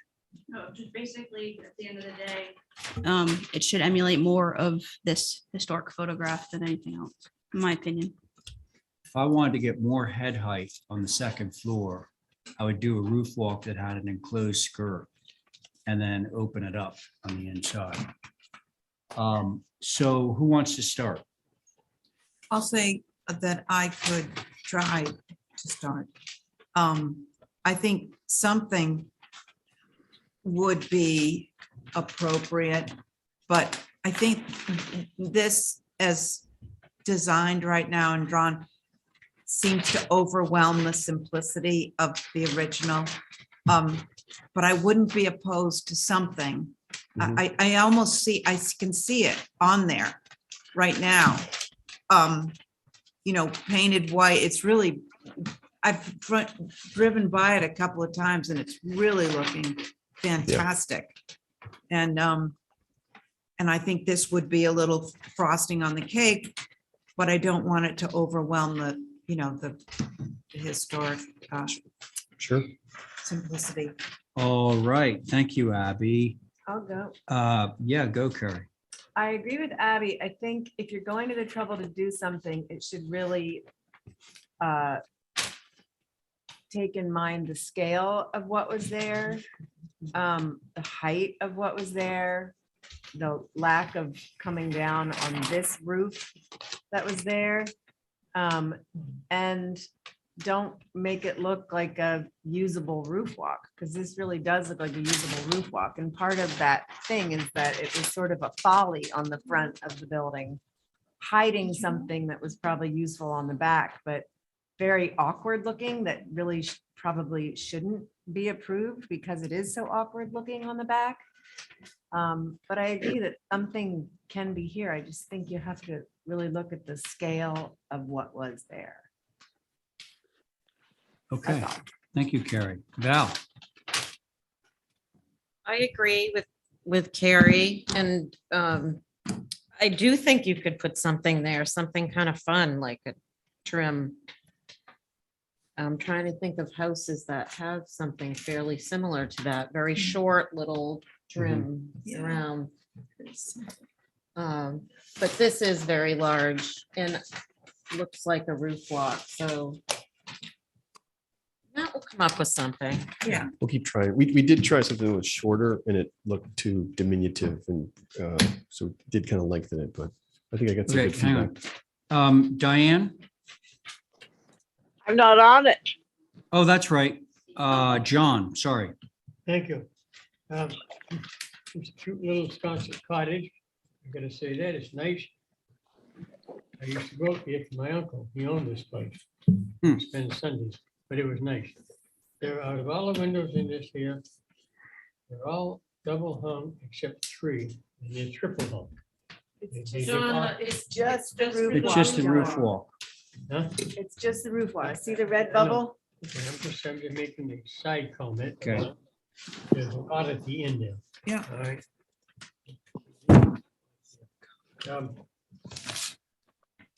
For the top elevation toward the street, the roof walk, it's fine in length and width, but I think the cross spots are not suitable for on Main Street, Wisconsin. The cross spots are here in the middle of the roof walk. It takes away from what's there. Through the whole thing, maybe, no?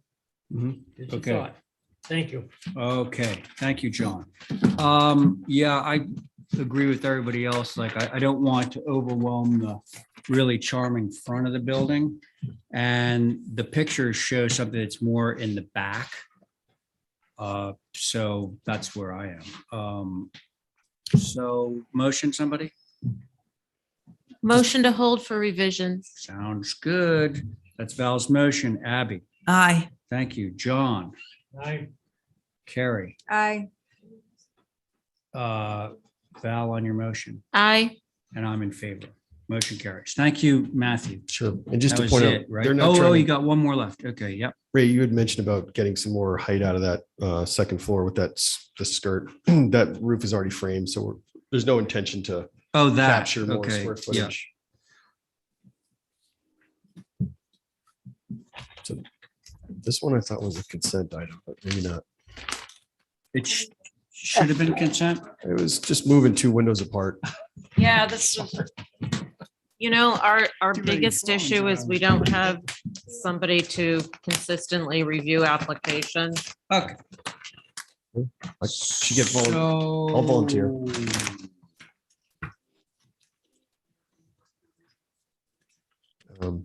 I can just jump right in with your permission, Mr. Yeah, Chair. go ahead, Matt. So, yeah, basically this is on the side elevation, which is sheet, scroll down right there.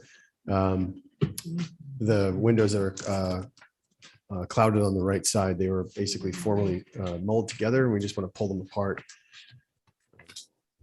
We want to move the cooktop there, and previously the sink was there, so we're just keeping the same size windows and pull them apart. And then, actually, I just realized too that we're proposing to rebuild the existing chimney like kind. We're trying to save it, but it's in really terrible shape. So, as a backup, we understand that it's important. We want to keep it, but we understand that as we start to repair it and repoint it, that it's likely that the mason is going to tell us that he is going to start over. But we want to keep all the existing details. We'll provide photographs. Okay, so rebuild the chimney Yes. and move those couple of windows. Yes, that's it. Okay. I'm good. Do we have, Holly. do we Thank have you. a board? Wait, hang on, everybody. It's Holly's turn. Thank you, Mr. Chair. So you all have seen this building before. It's a Yes. circa 1840s, 1.5 story, 3 bay center ridge chimney, half house with an entry, half house entry. HSAB did take a look at this. They actually had no concerns, but they did say that that the chimney should be rebuilt to mimic the original chimney and not the current newer one. I wanted to ask, was it specifically because it just needed to be replaced? And two, if it is, because obviously of the age of this structure, that it should be recycled, reclaimed brick versus new brick. And obviously pointed with lime if possible to be with the that era. If not, then, Sure. We can, if you want to make that part of the motion, sure. other than that, no comments, Mr. Chair. All right, Holly, thank you. Mhm. Who's first? I have already a- went. Do you have a board? Oh, Abby's okay with it. You're on it, Diane, I think. Yeah, Diane, you're on, right? Yep. Okay, you ready? Yeah, I'm ready. I have no problem, except I would like to make sure the chimney gets built the way Holly described it with the old building and the old brick. You good with that? Yeah. Okay. All right, thank you, Diane. No concerns. John, Thank you good? you. Only the stuff that's bubbled in red. Only the stuff that's bubbled in red. He's only wanted to rebuild the chimney and move a couple of windows. Chimney and where's the other window? Right. Yeah. Here, right, Yeah, window. that's it. Fine, I have no problem. with it. All right, let's have a motion. Motion to approve with the chimney being more toward the original. Basically, don't recycle brick or salvage brick and lime mortar. There you go. That's my motion. That is Val's motion. On that motion, Abby, Aye. Diane, Aye. thank you, John. Very good. Val on your motion, Aye. and I'm in favor. Motion carries. Thank you very Okay, much. thanks, Matthew. Yeah, my goodness, this is crazy. Cheese it. Nobody opened the cheeses. No one opened yet. Well, there's always next week or Thursday.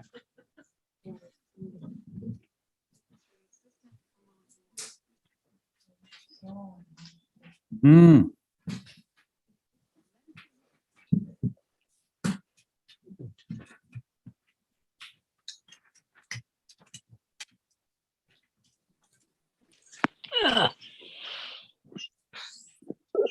I'm gonna take a break soon. I don't know, do you need it? Okay, there's for you, John. All right, there you are, Elizabeth. Hi. Hi. All right, so what you got? It's a pool in the back of a house. Okay. In fact, we're fencing it and the building is screening it.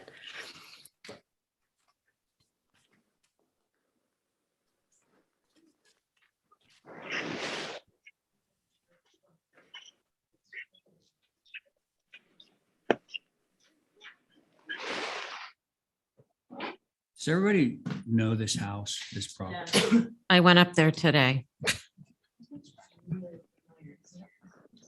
It's that Victorian house when you go up Sherburne Turnpike and well, I know because there's like a chimney in the window in the Oh, yeah. gable end. You know, you look up and it's all brick inside the window. It's a very pretty house. And this is Sherburne Way on the left-hand side is basically like almost impassable. It's just dirt. As opposed to Sherburne Turnpike, which is the front of the property. So Elizabeth is putting this on the back of the property. Anyway. So Elizabeth, the 3-foot gate is for visibility, right? Yeah. Yep. Just to cut the visibility from Sherburne Turnpike. Yep. Yeah? Yes, exactly. And right now there's a big brick patio back there with like, Right. wooden boxes. And if you can't see those, you won't be able to see that. It's just, but we're also screening it, putting a fence, putting a gate to make sure it's very private. Okay. Holly, is this, It's outside of HSAB's review, yes, but I would, just for the record, the house is a 1920s colonial revival. So I would have called it a cottage Victorian. Okay, folks. Opinions. The solid board fence, I didn't see that. Is it partially there, Elizabeth, in your? No, we're proposing it. And what does that look like? Just a short fence, but without the gap so that you can't, for the privacy. It's Short. there. Yeah. It doesn't say a height. It does not. Oh, No, that's the gate. yeah. It doesn't say 4 feet on the application. I'm sorry. No. Well, maybe on the application, but not on the drawing. I would call it 4 feet. 4 feet. And with a cap, or is there gaps in between? How is it? Like the gap's not to exceed 1/4 of an inch. So it's pretty solid. That's really my only concern, that the hedging is behind the fence, so the fence is on the way. Good point. So well, anyways, I'll let the other people speak and we'll see where we are. I just didn't see any fences like that. That's all. Right. Okay. Abby? I don't know this area, but I think that's an awful lot of board, and I was wondering if there's a way to reduce the amount of fencing in the back, maybe bring it back to the patio. You would get rid of about 10 feet of board fit. I think 1/4 of an inch square scale. If you brought it back to like the patio around the pool.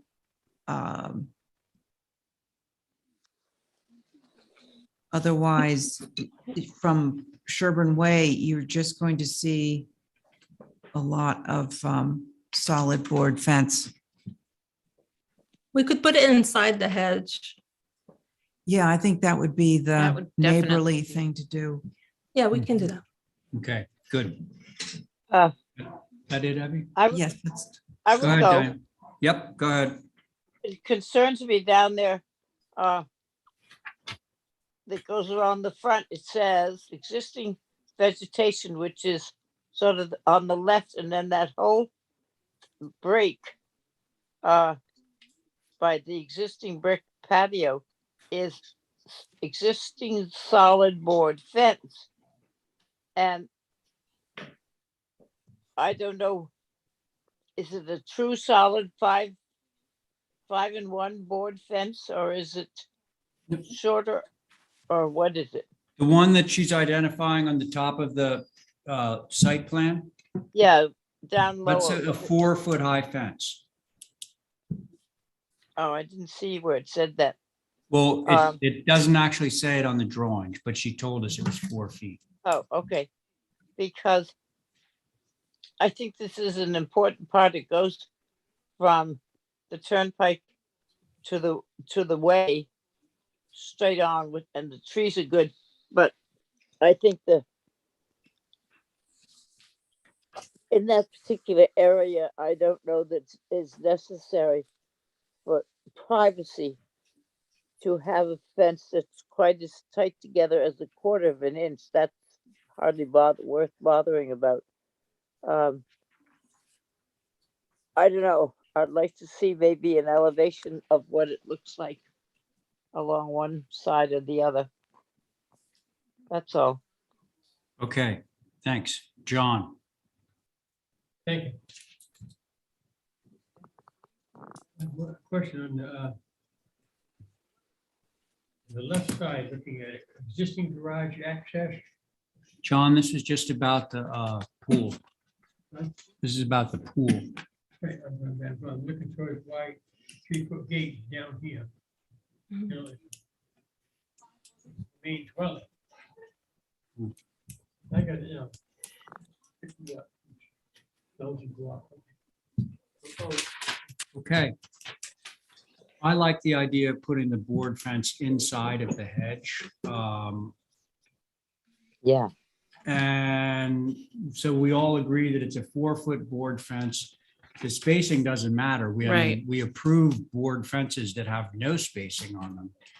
The idea, I think, is to screen it. So the smaller the space, the more it's going to screen. So other than to flip the hedge and the fence, I'm good. Me too. Can we? Motion to approve with the board fence inside the hedge. Sounds good. On that motion, Abby? Aye. Very good. John? Approve it with the fence inside of the hedge, not on the outside. Yes. He's in favor. Diane? Aye. Thank you. And Val on the motion? Aye. And I'm in favor. Motion carries. Thank you, Elizabeth. Thank you so much. Okay.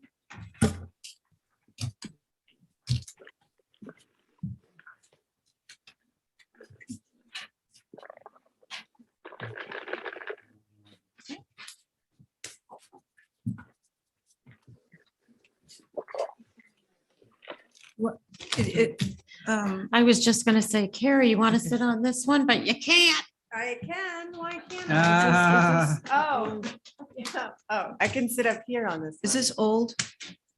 Are we in? No, we're still on new. No, we're still on new, and I'm thinking that we're not going to even get to old business tonight. So what's the story, folks? Where's? Carrie, are you representing this or is? Oh, there. Oh, you you're are. representing it. Yeah. Stephen, do you want to be on this one? Sure. Okay, cool. So you're off, right, Abby? Yeah, I'll be over here. Okay, go for it. We came in, I don't know how many months ago, with a renovation and addition on the back of this house. And a renovation and changing out the windows. It is an historic house built in 1890 something, 1893. It was originally a barn and it was renovated into a house in the, I think 1950. It's gone now because of the renovations, a very light colored 3-tab roof. And my clients are hoping to change it to a black asphalt architectural roof. you see the picture behind you, the white just washes the whole thing out. So I think that's why they want a dark roof. So there we have it. Okay, thank you, Carrie. Sconset Advisory? Thank you, Mr. Chair. So yes, as Carrie had said, this is a circa 1893 barn that was converted actually to a clubhouse in the 1930s. And then it was converted into a dwelling sometime after 1949. Sconset took a look at this on March 21st. They said that architectural shingles not appropriate for Sconset's core district. Then they had a brief discussion about stripping of exterior interior during current renovation. I don't know what that comment was for, but that was during their discussion. From staff's perspective, assuming that the roof has been a 3-tab shingled since the 1940s, a 3-tab dual black shingle would be more appropriate versus the architectural. Okay. Thank Thanks, you. Holly. Board members. I'll go. Diane, you first. I think it should stay a 3-tab. And it should be the dual black that Holly brought up. I don't think it should be architectural that in the core district of Wisconsin. Okay, thanks, Diane. Val. Well, we have agreed that black architectural shingles are approvable in the old historic district. And if I'm not mistaken, we approved some fairly recently. In Sconset? Yeah. I can't remember whether that got approved or not. Yeah. There's one on King Street right behind the street. Yeah. Of an old Renault. There's one down in Codfish. Well, we just had an application come in 2 weeks ago. Well, there So- was the small building that was short and it was at eye level, so we Yeah, didn't that's right. do that one, but I thought at any rate, it's far enough back off the road that I don't have a concern with that. Oh, it did? Okay. How about it? Cool. Rock. And just as an aside, I keep being told by people in this industry that 3-tab shingles are phasing out. Is that true? Like, I know That's what someone I've who heard. just was getting their roof re-shingled and the guy wouldn't do it unless it was architectural. Yes, I've been told that. Can't hear you. You didn't hear me? That's Sorry. You, I can hear. Okay. I was agreeing, sorry, Stephen, I was agreeing with Val that I've heard that as well, that 3 tabs are being phased out in the industry. Okay, Val, thank you. Diane's spoken. Abby, are you on this? No, Steve isn't. Stephen, go ahead. Sure. Yeah, I mean, in Codfish Park, we recently, well, not recently, I guess I'm showing my age. We approved a nickel gray architectural. And I personally think that would be an appropriate color on this house. And I think it would, I think a black is too formal. And I think it becomes an architectural element on that shed roof. Whereas the nickel gray will blend in with the weathered shingles, even when they're replaced over time. So that would be my comment. Thank you, Mr. Chair. Interesting. Okay, how dark is the nickel gray? It's similar to what the gray of the shingles of the sidewall shingles, but with a little bit of green and. Oh, okay, so it's similar to what they have on the roof right now. Yeah, a little bit darker. It's got more of the mottled kind of look because of the Okay. architectural nature. Okay, My thank clients you. Really want the dark. That's what I heard. John. Thank you. Back during the Second World War, this building was owned by Horace Ferguson, Wisconsin. It was a prior owner, was Horace Ferguson. It was a nice house in half, and the other half was a horse and buggies that they rented.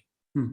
So I remember that going out there as a kid, you know, but as far as this the architecture, doesn't make much difference on it now. It looks nice.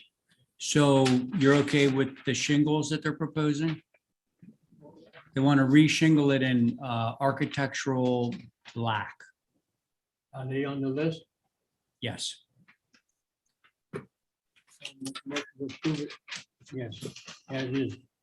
But you're making a motion to approve as the architectural black. That's Yes. more a black, right? More Yeah. black. More a black. Okay, so John has made a motion to approve as submitted, which is architectural shingles, more a black. On that motion, Val, Aye. Diane, No, Stephen, And no. Sean on your motion, Aye. and I'm in favor. So that motion carries 3 in favor, 2 opposed. Okay. Thank you, Carrie. This is about the architectural block that is it, it's not variegated, is it? No, that's what we, It's textured.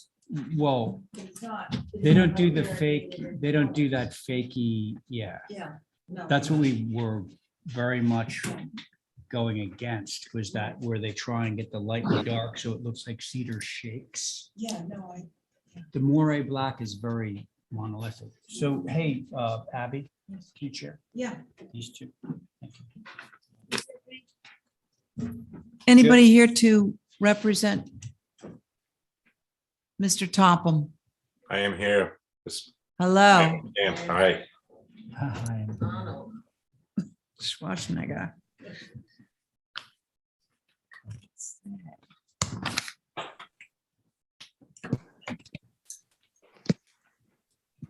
Let me know when you're ready. Yep, you're ready to go. Okay, so way back in the day, this was known as Sherburne Bluff or Sherburne Heights. And as we did our research, we noticed there was some conflicting dates. The assessor listed as 1940s, but the historic survey has it circa 1930s. But then when you go to the Sanborn maps of 1923, it shows a uniquely identifiable main structure as it exists in time. But later on, there were additions and alterations done in 1986. In 1986, they were granted permission to do, like I said, additions, alterations, add and replace windows and doors, and add on that oddly weird sunroom on the north side of the house. In 2001, we did have approval to demolish the existing garage on the property, but that was later rescinded, or just the time frame of 3 years ran out. In 2001, there was a new garage design on the structure, and that was later moved from 9 Sherburne Turnpike to 9 Sherburne Way, and that was then renovated later on. But we've been trying to find an owner of this structure since December of last year. We've had no takers, but we do have a long list of applicants that want to take the structure that was moved from 9 Sherburne Turnpike to 9 Sherburne Way. And we do have a home for that. We will be coming back in the next 2 to 3 months to finalize that. We just have to go to the ZBA. So our intent now is to remove the structure and leave it as just an open green space. We did a similar application 5 years ago for 11 Sherburne Way, and now that is just a open green space, and my client is able to sit out there and enjoy the view. The other part of it is all the neighbors and abutters around the property are able to get a water view. So that's what we're hoping to do by the removal of this structure. Thank you. Thank you. HSAC. Yes, thank you, Madam Chair. So this is a proposed demo move off of Windy Side, a colonial revival circa 1930s. It is a contributing structure within the old historic district, or the historic district, I should say, of Nantucket. It is part of Sherburne Bluffs. I will say that Joe and his team put together a pretty extensive packet of basically information on the structure from the time it was And from the time that building permits were required in 72 up until the present time, obviously anything prior to that, we wouldn't have had record of. Down to the information that it's a 5-bedroom, 4.5 bath, single family dwelling with sweeping 180 views of Nantucket. But I think it's important to indicate that the time frame of when 1920s and 1930s structures specifically that were summer homes on Nantucket in this area, Sherburne Bluffs or Sherburne Heights. It was one of those earliest to appeal to tourists and summer visitors when Nantucket was evolving into a tourist destination, known specifically for its medicinal sea bathing and breezes. Records show many advertisements for rental properties, specifically Windy Side in this area, and listing in the personal section of the newspaper announced arrival of families to Windy Side for each summer season as far back as 1891. And the architectural survey says on the peak of the Nantucket Cliffs with a spectacular view of the North Shore, the area around the adjacent Kimball Avenue was developed in the early 20th century. The houses were oriented towards the water views and are set back from the avenue along the way. So lots of information that was provided. HSAB did take a look at this on March 21st. They said this is a classic cliff era summer cottage and should absolutely not be demolished. These cottages reflect a period in Nantucket's history that is quickly and carelessly being erased. It is HTC's job to protect and preserve historic structures like this one. The main body of the house is not so big and it can't be relocated to another part of the property and repurposed as a guest house. That it can. We need to be more thoughtful about what we are allowing to be demolished simply because it doesn't suit a new owner's vision of the property. This represents a permanent loss of a generation of classic Nantucket summer cottages and wouldn't be allowed. And I agree with HSAB wholeheartedly on that comment. And they do request any revisions if you're so inclined not to approve this evening. Again, it may have had additions and renovations over the years, but many Nantucket structures have. So thank you, Madam Chair. Thank you, Holly. Who would like to go first? I'll go. Thank you, Diane. I think I was sort of shocked to see it on the agenda to demolish the main house. What do we have a historic district for? We're tearing down a building that may or may not have happened from 1890 and on 1930 and is considered a building of importance. There's room to move it, and I think we can't destroy everything we have to suit somebody who could have bought something else. I think it's important to maintain this some way or another. I would like to see what else could be done, Joe. That's it for me. Thank you, Diane. Val.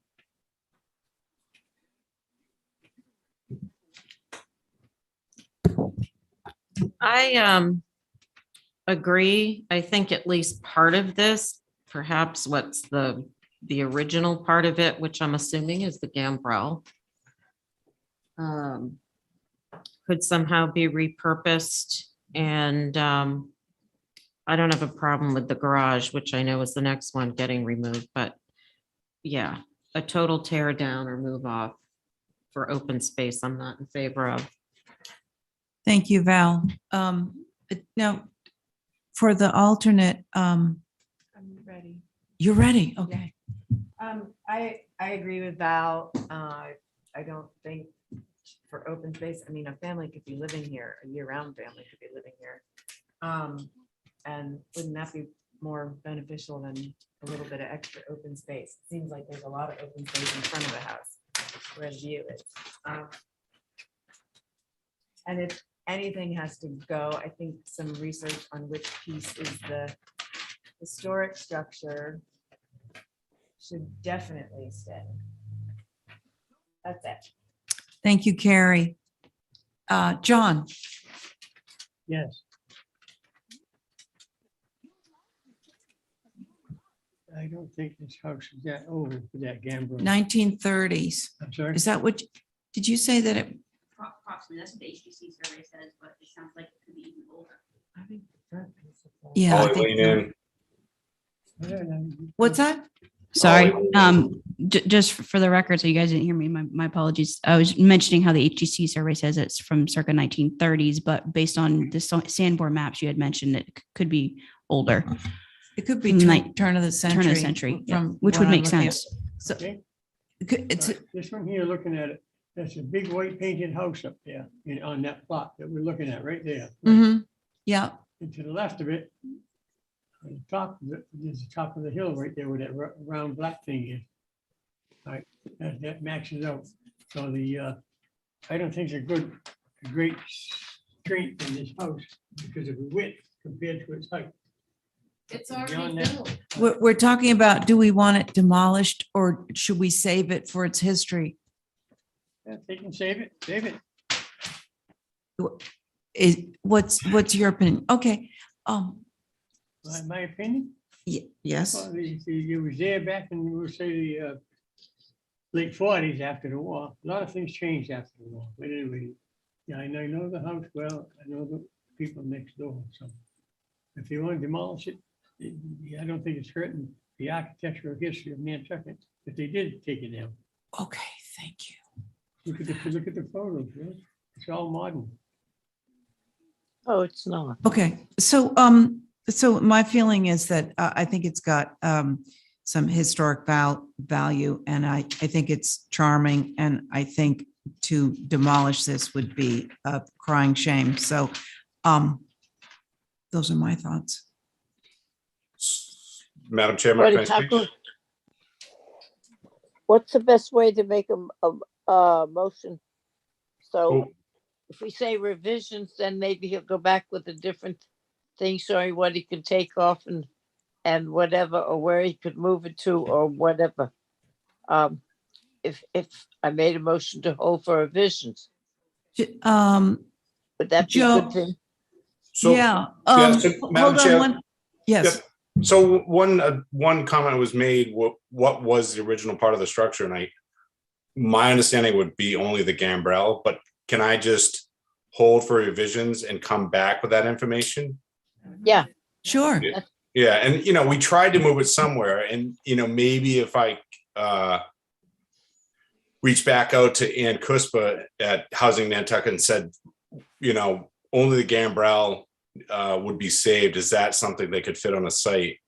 The only problem is I'd probably have to wait till September or October before that could be moved. But let me go back and just do a research and come back with drawings that shows just the original part of the structure, and whatever was renovated in 1986 and in 2001, I'll highlight in a different form or shape and just denote it as different. Okay, I'll make a motion to hold for revisions. Okay, thanks, Diane. On Diane's motion. And can you have it And go to back? And to go back to ASAP. Okay, thanks, Diane. Carrie on the motion. Aye. John on the motion to hold. Hold for revisions. Yes, he's going to bring back more information. Thank you. Thank you. Val? Aye. And Diane on your motion? Aye. And I'm an aye. Thank you. Madam Chair, can I just make one more comment? Mm-hmm. So at the meeting of the advisory board, I know that there was a comment that they wanted to save it, but what Holly read was a lot more information than what was said at the meeting. So I feel like if I'm sitting before that board, can they give me their comments and not at a later date, make it a different assessment or come up with a longer laundry list of what changes or what they want to preserve? I just feel that's unprofessional. We're all before that board, and I'd like to hear everyone's comments. I feel that Holly read about an extra 3 paragraphs of comments. So I don't know, Chair, Holly, for if you. after that meeting, you can share that comments, that what their list is, but that laundry list was completely different, not completely different, but much more excessive than what was presented at the meeting. Thank you. Joe, understood. I don't attend HSAB meetings or Sconset. I don't have the time. They review on their own accord and each chair provides comments to staff and then I assimilate it with my own comments. And I try to make it clear when I read the comments, which comments are theirs and which ones are staff. So Yeah. understood. Yeah, I just feel like it's an open meeting and all of a sudden there's a sidebar meeting and everything's done, that the open meeting law has just been violated because they No. came this laundry list. On that point, no, because all those meetings are recorded. So they're not going to deliberate outside of the meeting. They're not going to deliberate with comments. And if I do receive comments outside their meeting, they're from an individual. But in this case, I did not receive it. And I mention it to the board if I do. Okay, So, yes, it just seems kind of in the back door as all these comments are brought in. All right, It's not- thank you. I go to every meeting of HASHAB, 1 o'clock. Sit Yeah, there. and Diane, you were there and I heard your comments and you haven't changed what you said from that meeting to this meeting. You've been consistent, but I feel like the letter that was presented was completely different than what's presented now. So that's just my comment, just if we could be Yeah. consistent. Mickey puts it down and then. We can't speak to that because we weren't at the meeting. So I think if that's something you But want to take up, you take up with them. Well, I think was it ties into both boards, Val. I think if you're gonna read those comments. I know, but you're asking us to discuss something that none of us are privy to. I'm not asking for comments. I'm just making a statement. Okay, well, I think we're gonna, we've taken the motion. We're gonna move on now to the garage. I was at the meeting. That's all I want to say. I was at the meeting. I was. And there. was all of that said at the meeting is what he's asking, I guess. No, It was put together as before they adjourned, because Mickey writes what other ones have said and he adds his own opinion. And then they vote on it. And then they disperse the meeting. So I didn't hear them say specifically what was just read, but I've Madam never. Chair, in lieu of the time that it is, I will take it upon myself to review that particular meeting for this particular discussion. Thank you. They're all available on YouTube. Thank you. Yeah. Thank you. Thank you. Okay, so They don't post their meeting minutes though. okay, so let's move on to the garage. And Joe, you want to tell us about the garage? Well, like I said earlier, this was approved back in 2001 to be demolished. And so we are hoping, again, no one wanted the garage. So we're hoping to have this demolished. Thank you. Okay, all right. Is that, okay, thank you. Val, I don't have any problem with the garage. Okay, Carrie When was it Thornwell. built? I kind of feel like. That was HSAB's comments, Madam Chair, on the demo. They said, what is the age of the garage? Can you answer that, Joe?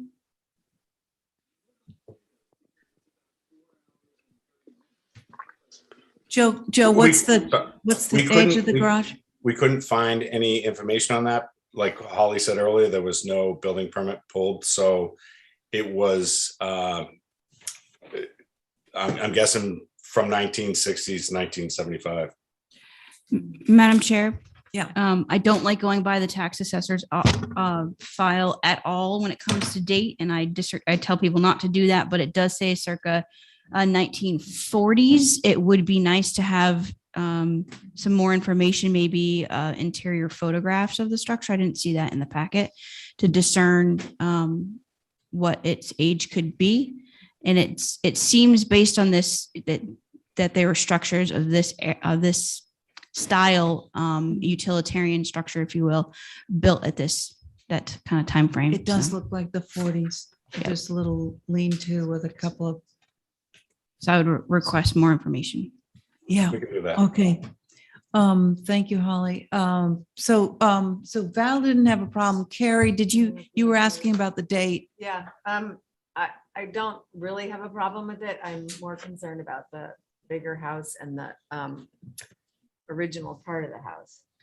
Right, yeah. John, Now, what's, do you have a photo of the garage door? The- There they are. Look at that. Right, when they hinge like that, basically, and they fold outwards, both of them, all four of them, that proves that it's not that old, that building. I would say basically late 50s, maybe early 60s, at that, you know? The Yeah. garage doors to show what they are. That usually you put on that one, you have longer teeth on the garage, where the hinge goes out, from left to right, the hinge, that would have to be longer to hold up that much weight. So they done something with that building. it's kind of, Anyway, yeah. I'll make a motion to approve it. Oh, wait, we have to hear from Diane. I don't know.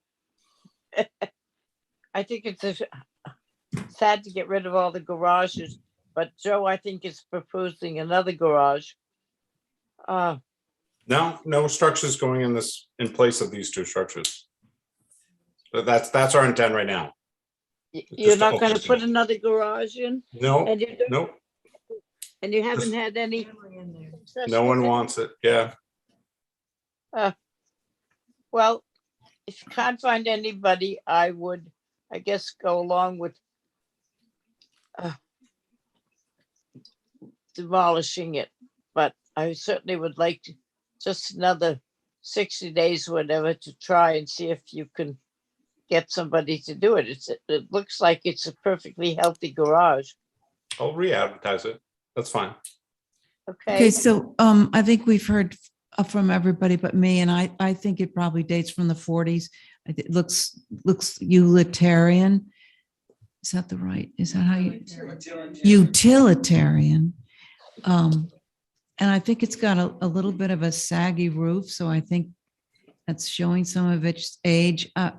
So I like the sort of little salt box shape. I think it looks like it's got a little history to me, but so I actually wouldn't be in favor of demolishing it.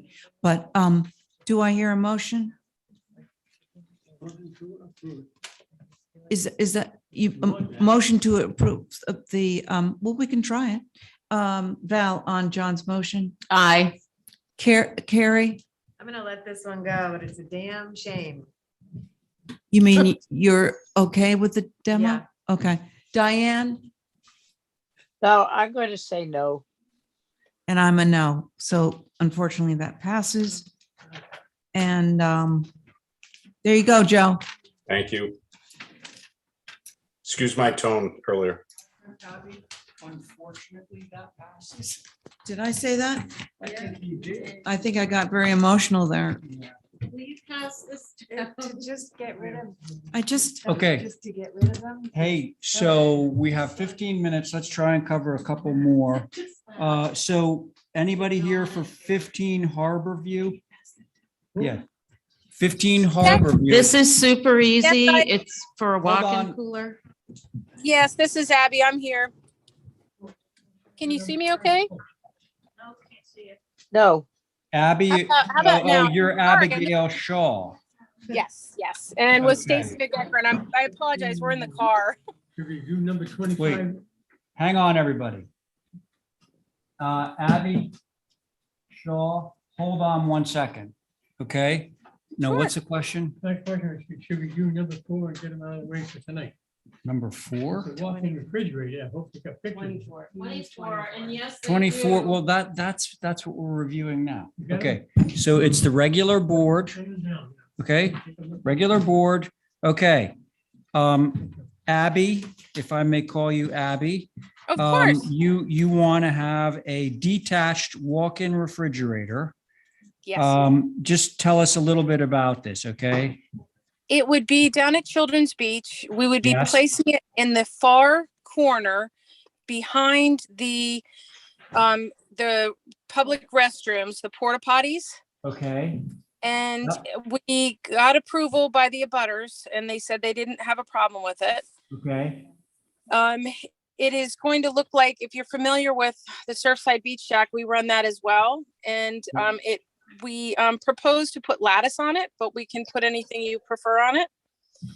We found that. This is a picture of the freezer itself, right? No, this is. Oh, that's the bathroom. Sorry. That's the porta potty. No worries. She has a picture, it's coming up. Yeah, I want to see the actual thing. And so you're going to take this unit and you're going to surround it with lattice? Either lattice, that's how we did the one they approved at the shack, but we are happy to put shingles on it, whatever you prefer. Oh, you can put shingles on this thing? We'd have to put wood on it first and then put shingles All right, on it. all right. Well, or you could do like vertical board or something like that. Painted wood. Like a vertical board fence, sort of. Mhm. How tall is that? It's approximately 8.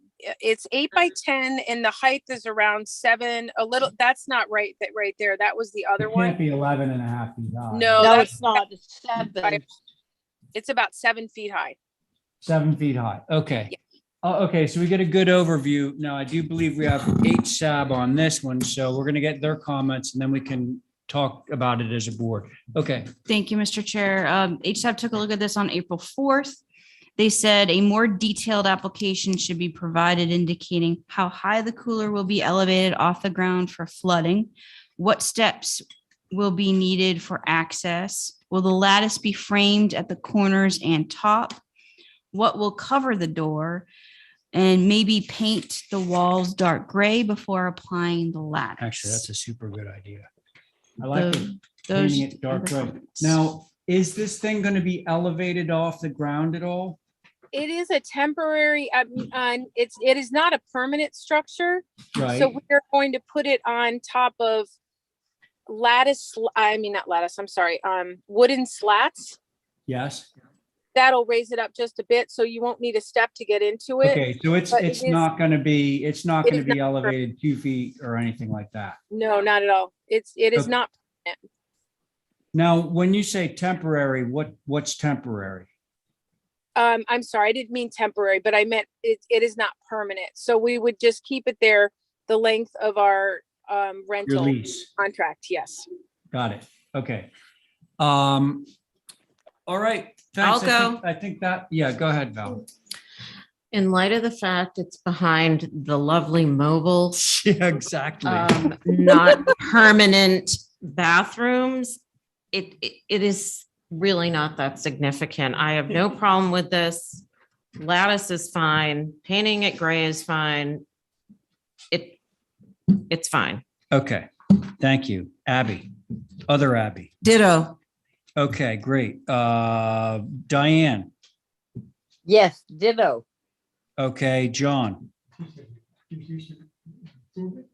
Well, are you okay? What they're going to do is, are you okay painting it gray and then putting the lattice around it? Absolutely. Because then, the white would show right through. Sure. Oh, it is a Alright, white. so- It's kind of a silvery color, but we're happy to paint it dark gray. Yeah, okay. So if it goes to dark gray, you put lattice on it, no one will know it's behind it. So that's what we're going to do, John. Sound all right? So the 80 square feet, so it's small, but Yeah. I gotta tell you, if you do anything, don't make them silver.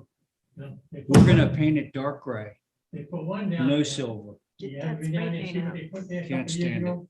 I can't sleep at night because of Yeah, that. similar to that. Right next to the Okay, all right. silver Okay, modular so bathrooms. somebody want to make a motion? Motion to approve with the lattice on it and I Okay. guess painting it gray.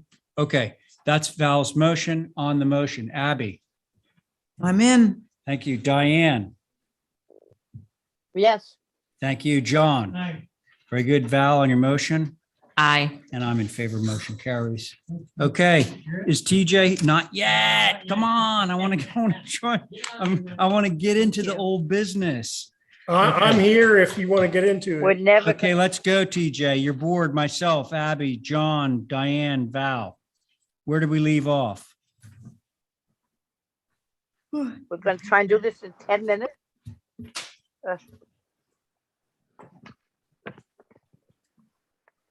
We got 11 minutes, my God. Thank you. Hey, TJ, are you gonna? Yeah, I know. go. I can walk you through it. It's one of the big concerns was that the grade was too high. And in response to that, we lowered the building by doing a mud sill, and we also lowered the grade 2 feet below the street in the front of the lot. That gives it a 3-foot slope back to elevation 31 from 34 at the front, and the road is at 36. We also added some timber retaining walls to retain the sides of the building. The infill that we're going to put in, that we would like to put in. Timber retaining walls for the parking area. Then there's one along the east side, which I'd like to address specifically. That's the retaining wall we put in, in hopes that, the neighbor has a planning board approved parking spot. That's supposed to be right up to this retaining wall. So some of it may or may not have to be there, but we're applying for it anyway. But I don't think you're going to see the front of that once the neighbor puts in the parking spot at 21 Pleasant. I don't think it's approved through you all yet, but I know it's approved through the planning board, that proposal. We want cross sections of this site. Yeah, I added some cross sections in the later pages.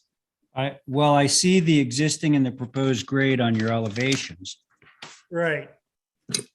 And furthermore, what I'd say about the road is 2 foot above where the grade line is to the north of the lot.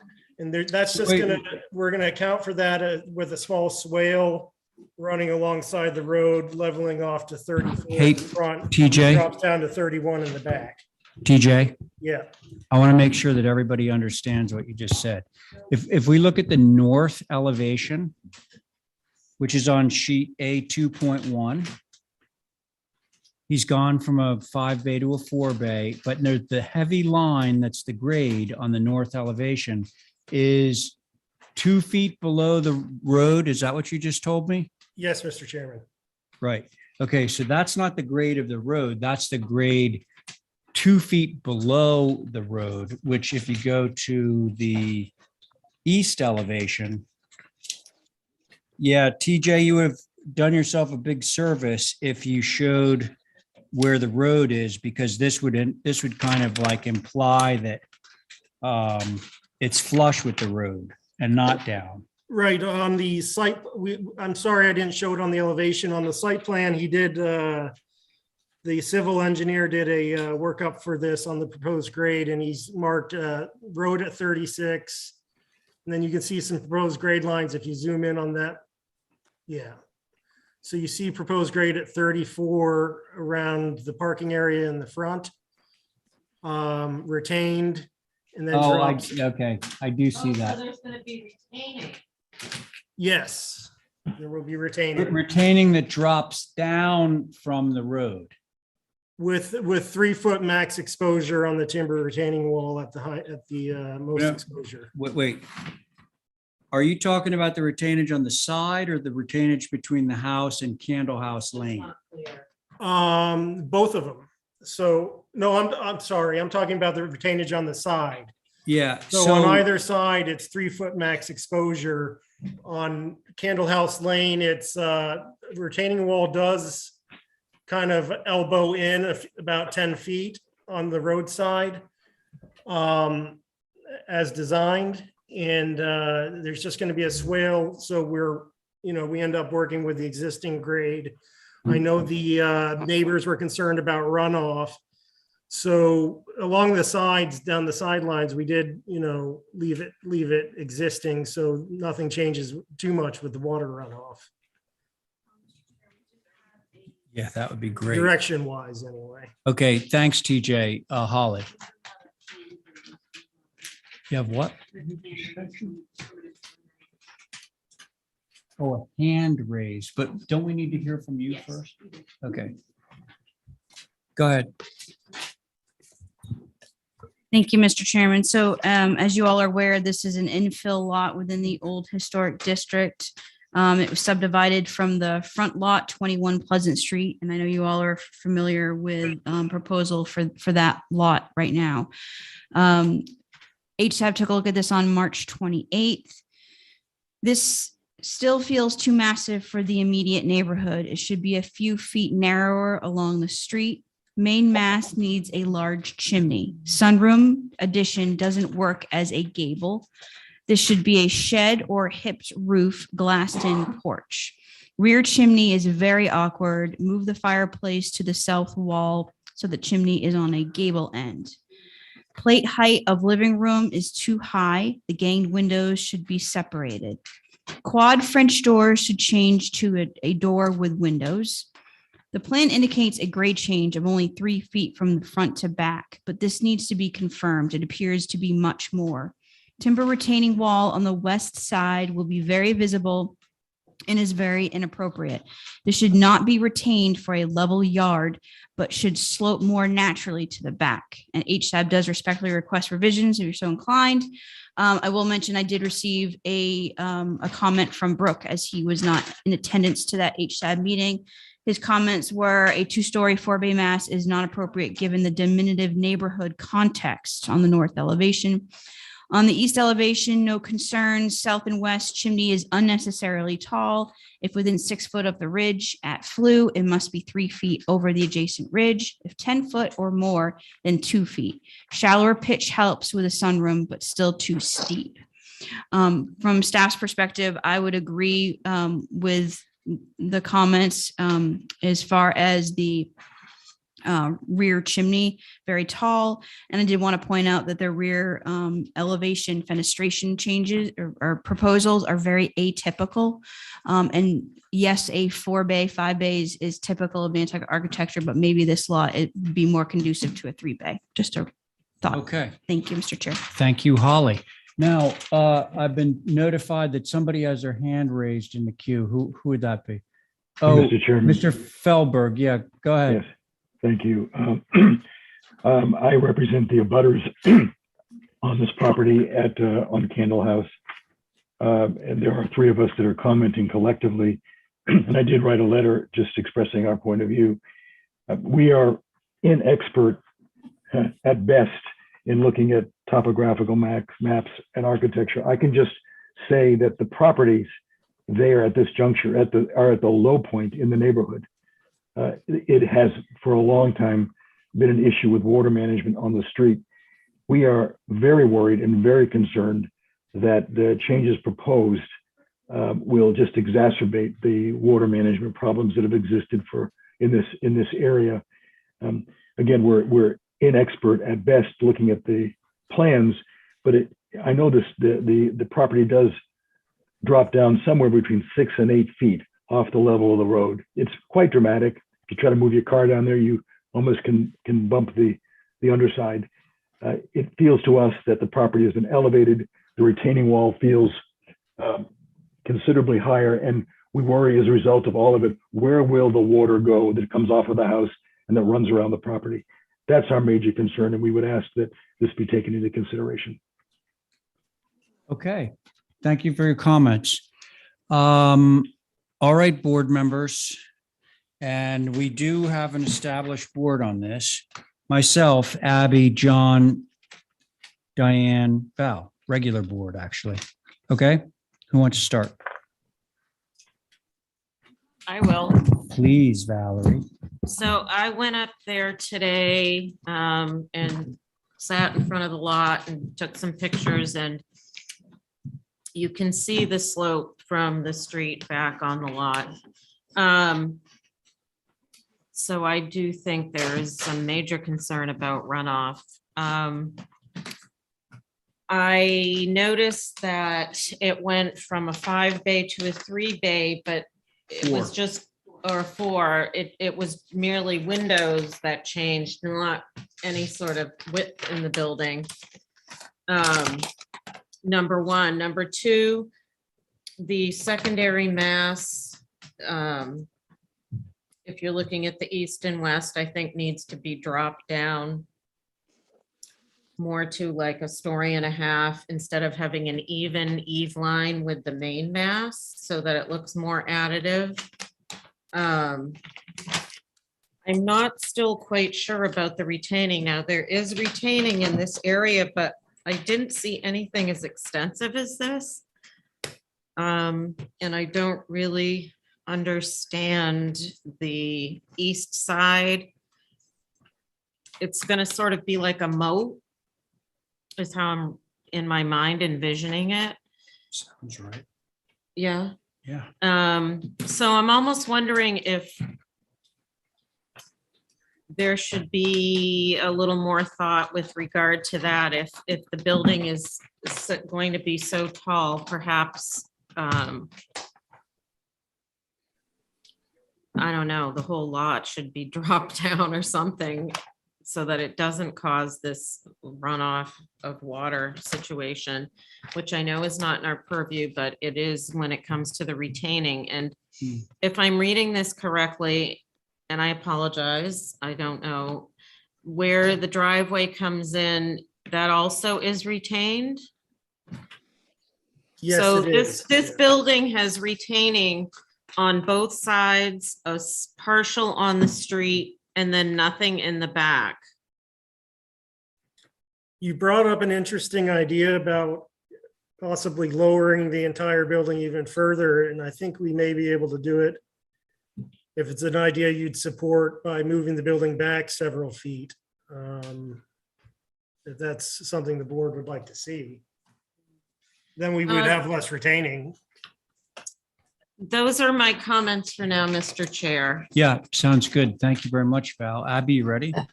Yeah, I just, hi, TJ. So, yeah, I think,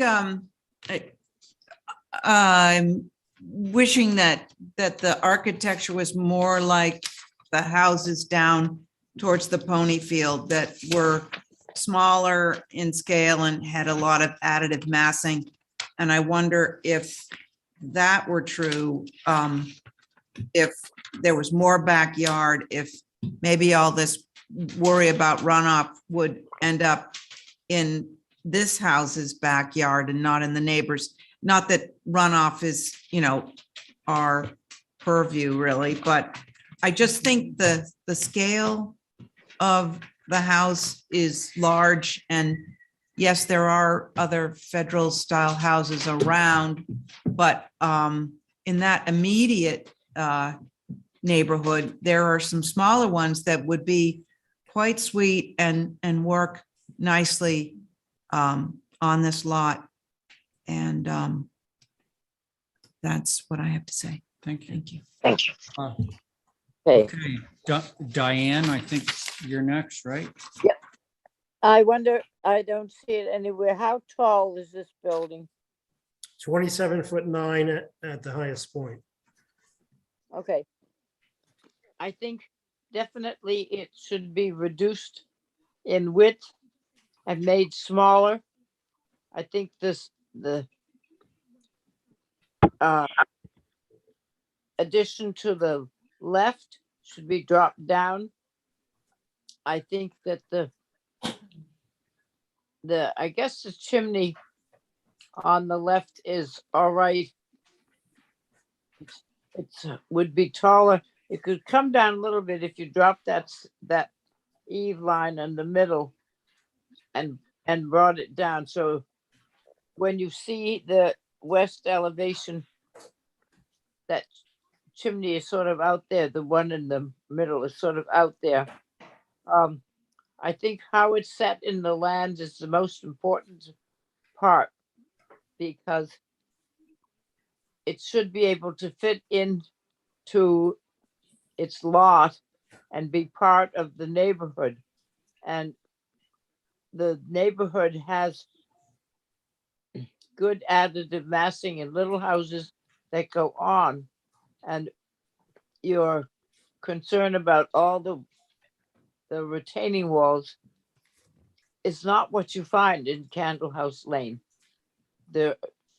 That's where the big garden was, and everything I think that I would like to see it brought down if you to a thing, drop the roof so it's not up at the same height, and work on that middle part with the chimney and give us some actual picture of where all the retaining walls are going to be and what they're going to be made out of. I wondered also technically on the, what is it, on the east elevation, you had a basement. Because there are the two windows. Is that a good idea to put in a basement when you are concerned and working with water retention? I think that it's something you have to think about because the land is theirs. It's funny and it's wet because what comes down from the pony farm and all the rest of it ends up down there on Candle House. And just for a technicality, I'd like to see that mold-free windows over to the left reduced to 2. I'd like to see some education about the good idea of having a basement in this house, whether it's going to make the land more questionable for everybody, because part of our stuff is to not be concerned about individual problems like that, but to have the streetscape fit into one another. And I think that this needs a little work. Thanks, TJ. Thank you, Diane. John?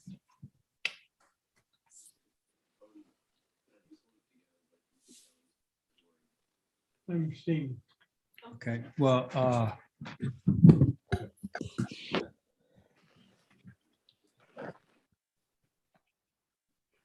I have a couple more do you things. want to just say no comment and stay on? You could say no comment. We're actually not voting right now. Sir? We're not voting. So you abstain when we're voting. You could just say, no, we're not taking it to a vote yet, but don't abstain. You just know, for now, no comment. Val, go. Just some other thoughts. Perhaps the first floor height doesn't need to be 9. That would help lower the building a little bit. And the south rear elevation is under fenestrated, it seems to me, with the gable having nothing above it, either gable. And the west seems under fenestrated for the size of the massing. So those were my other extra comments. Thank you for those bonus comments. Here, we're playing in overtime. What? We're in overtime. I know, I got Oh, to really. do you have seriously more go. comments? No. Have you said yours? No, all I want to say, TJ, is give me a section through the site that includes Candle House Lane and the very back of the site.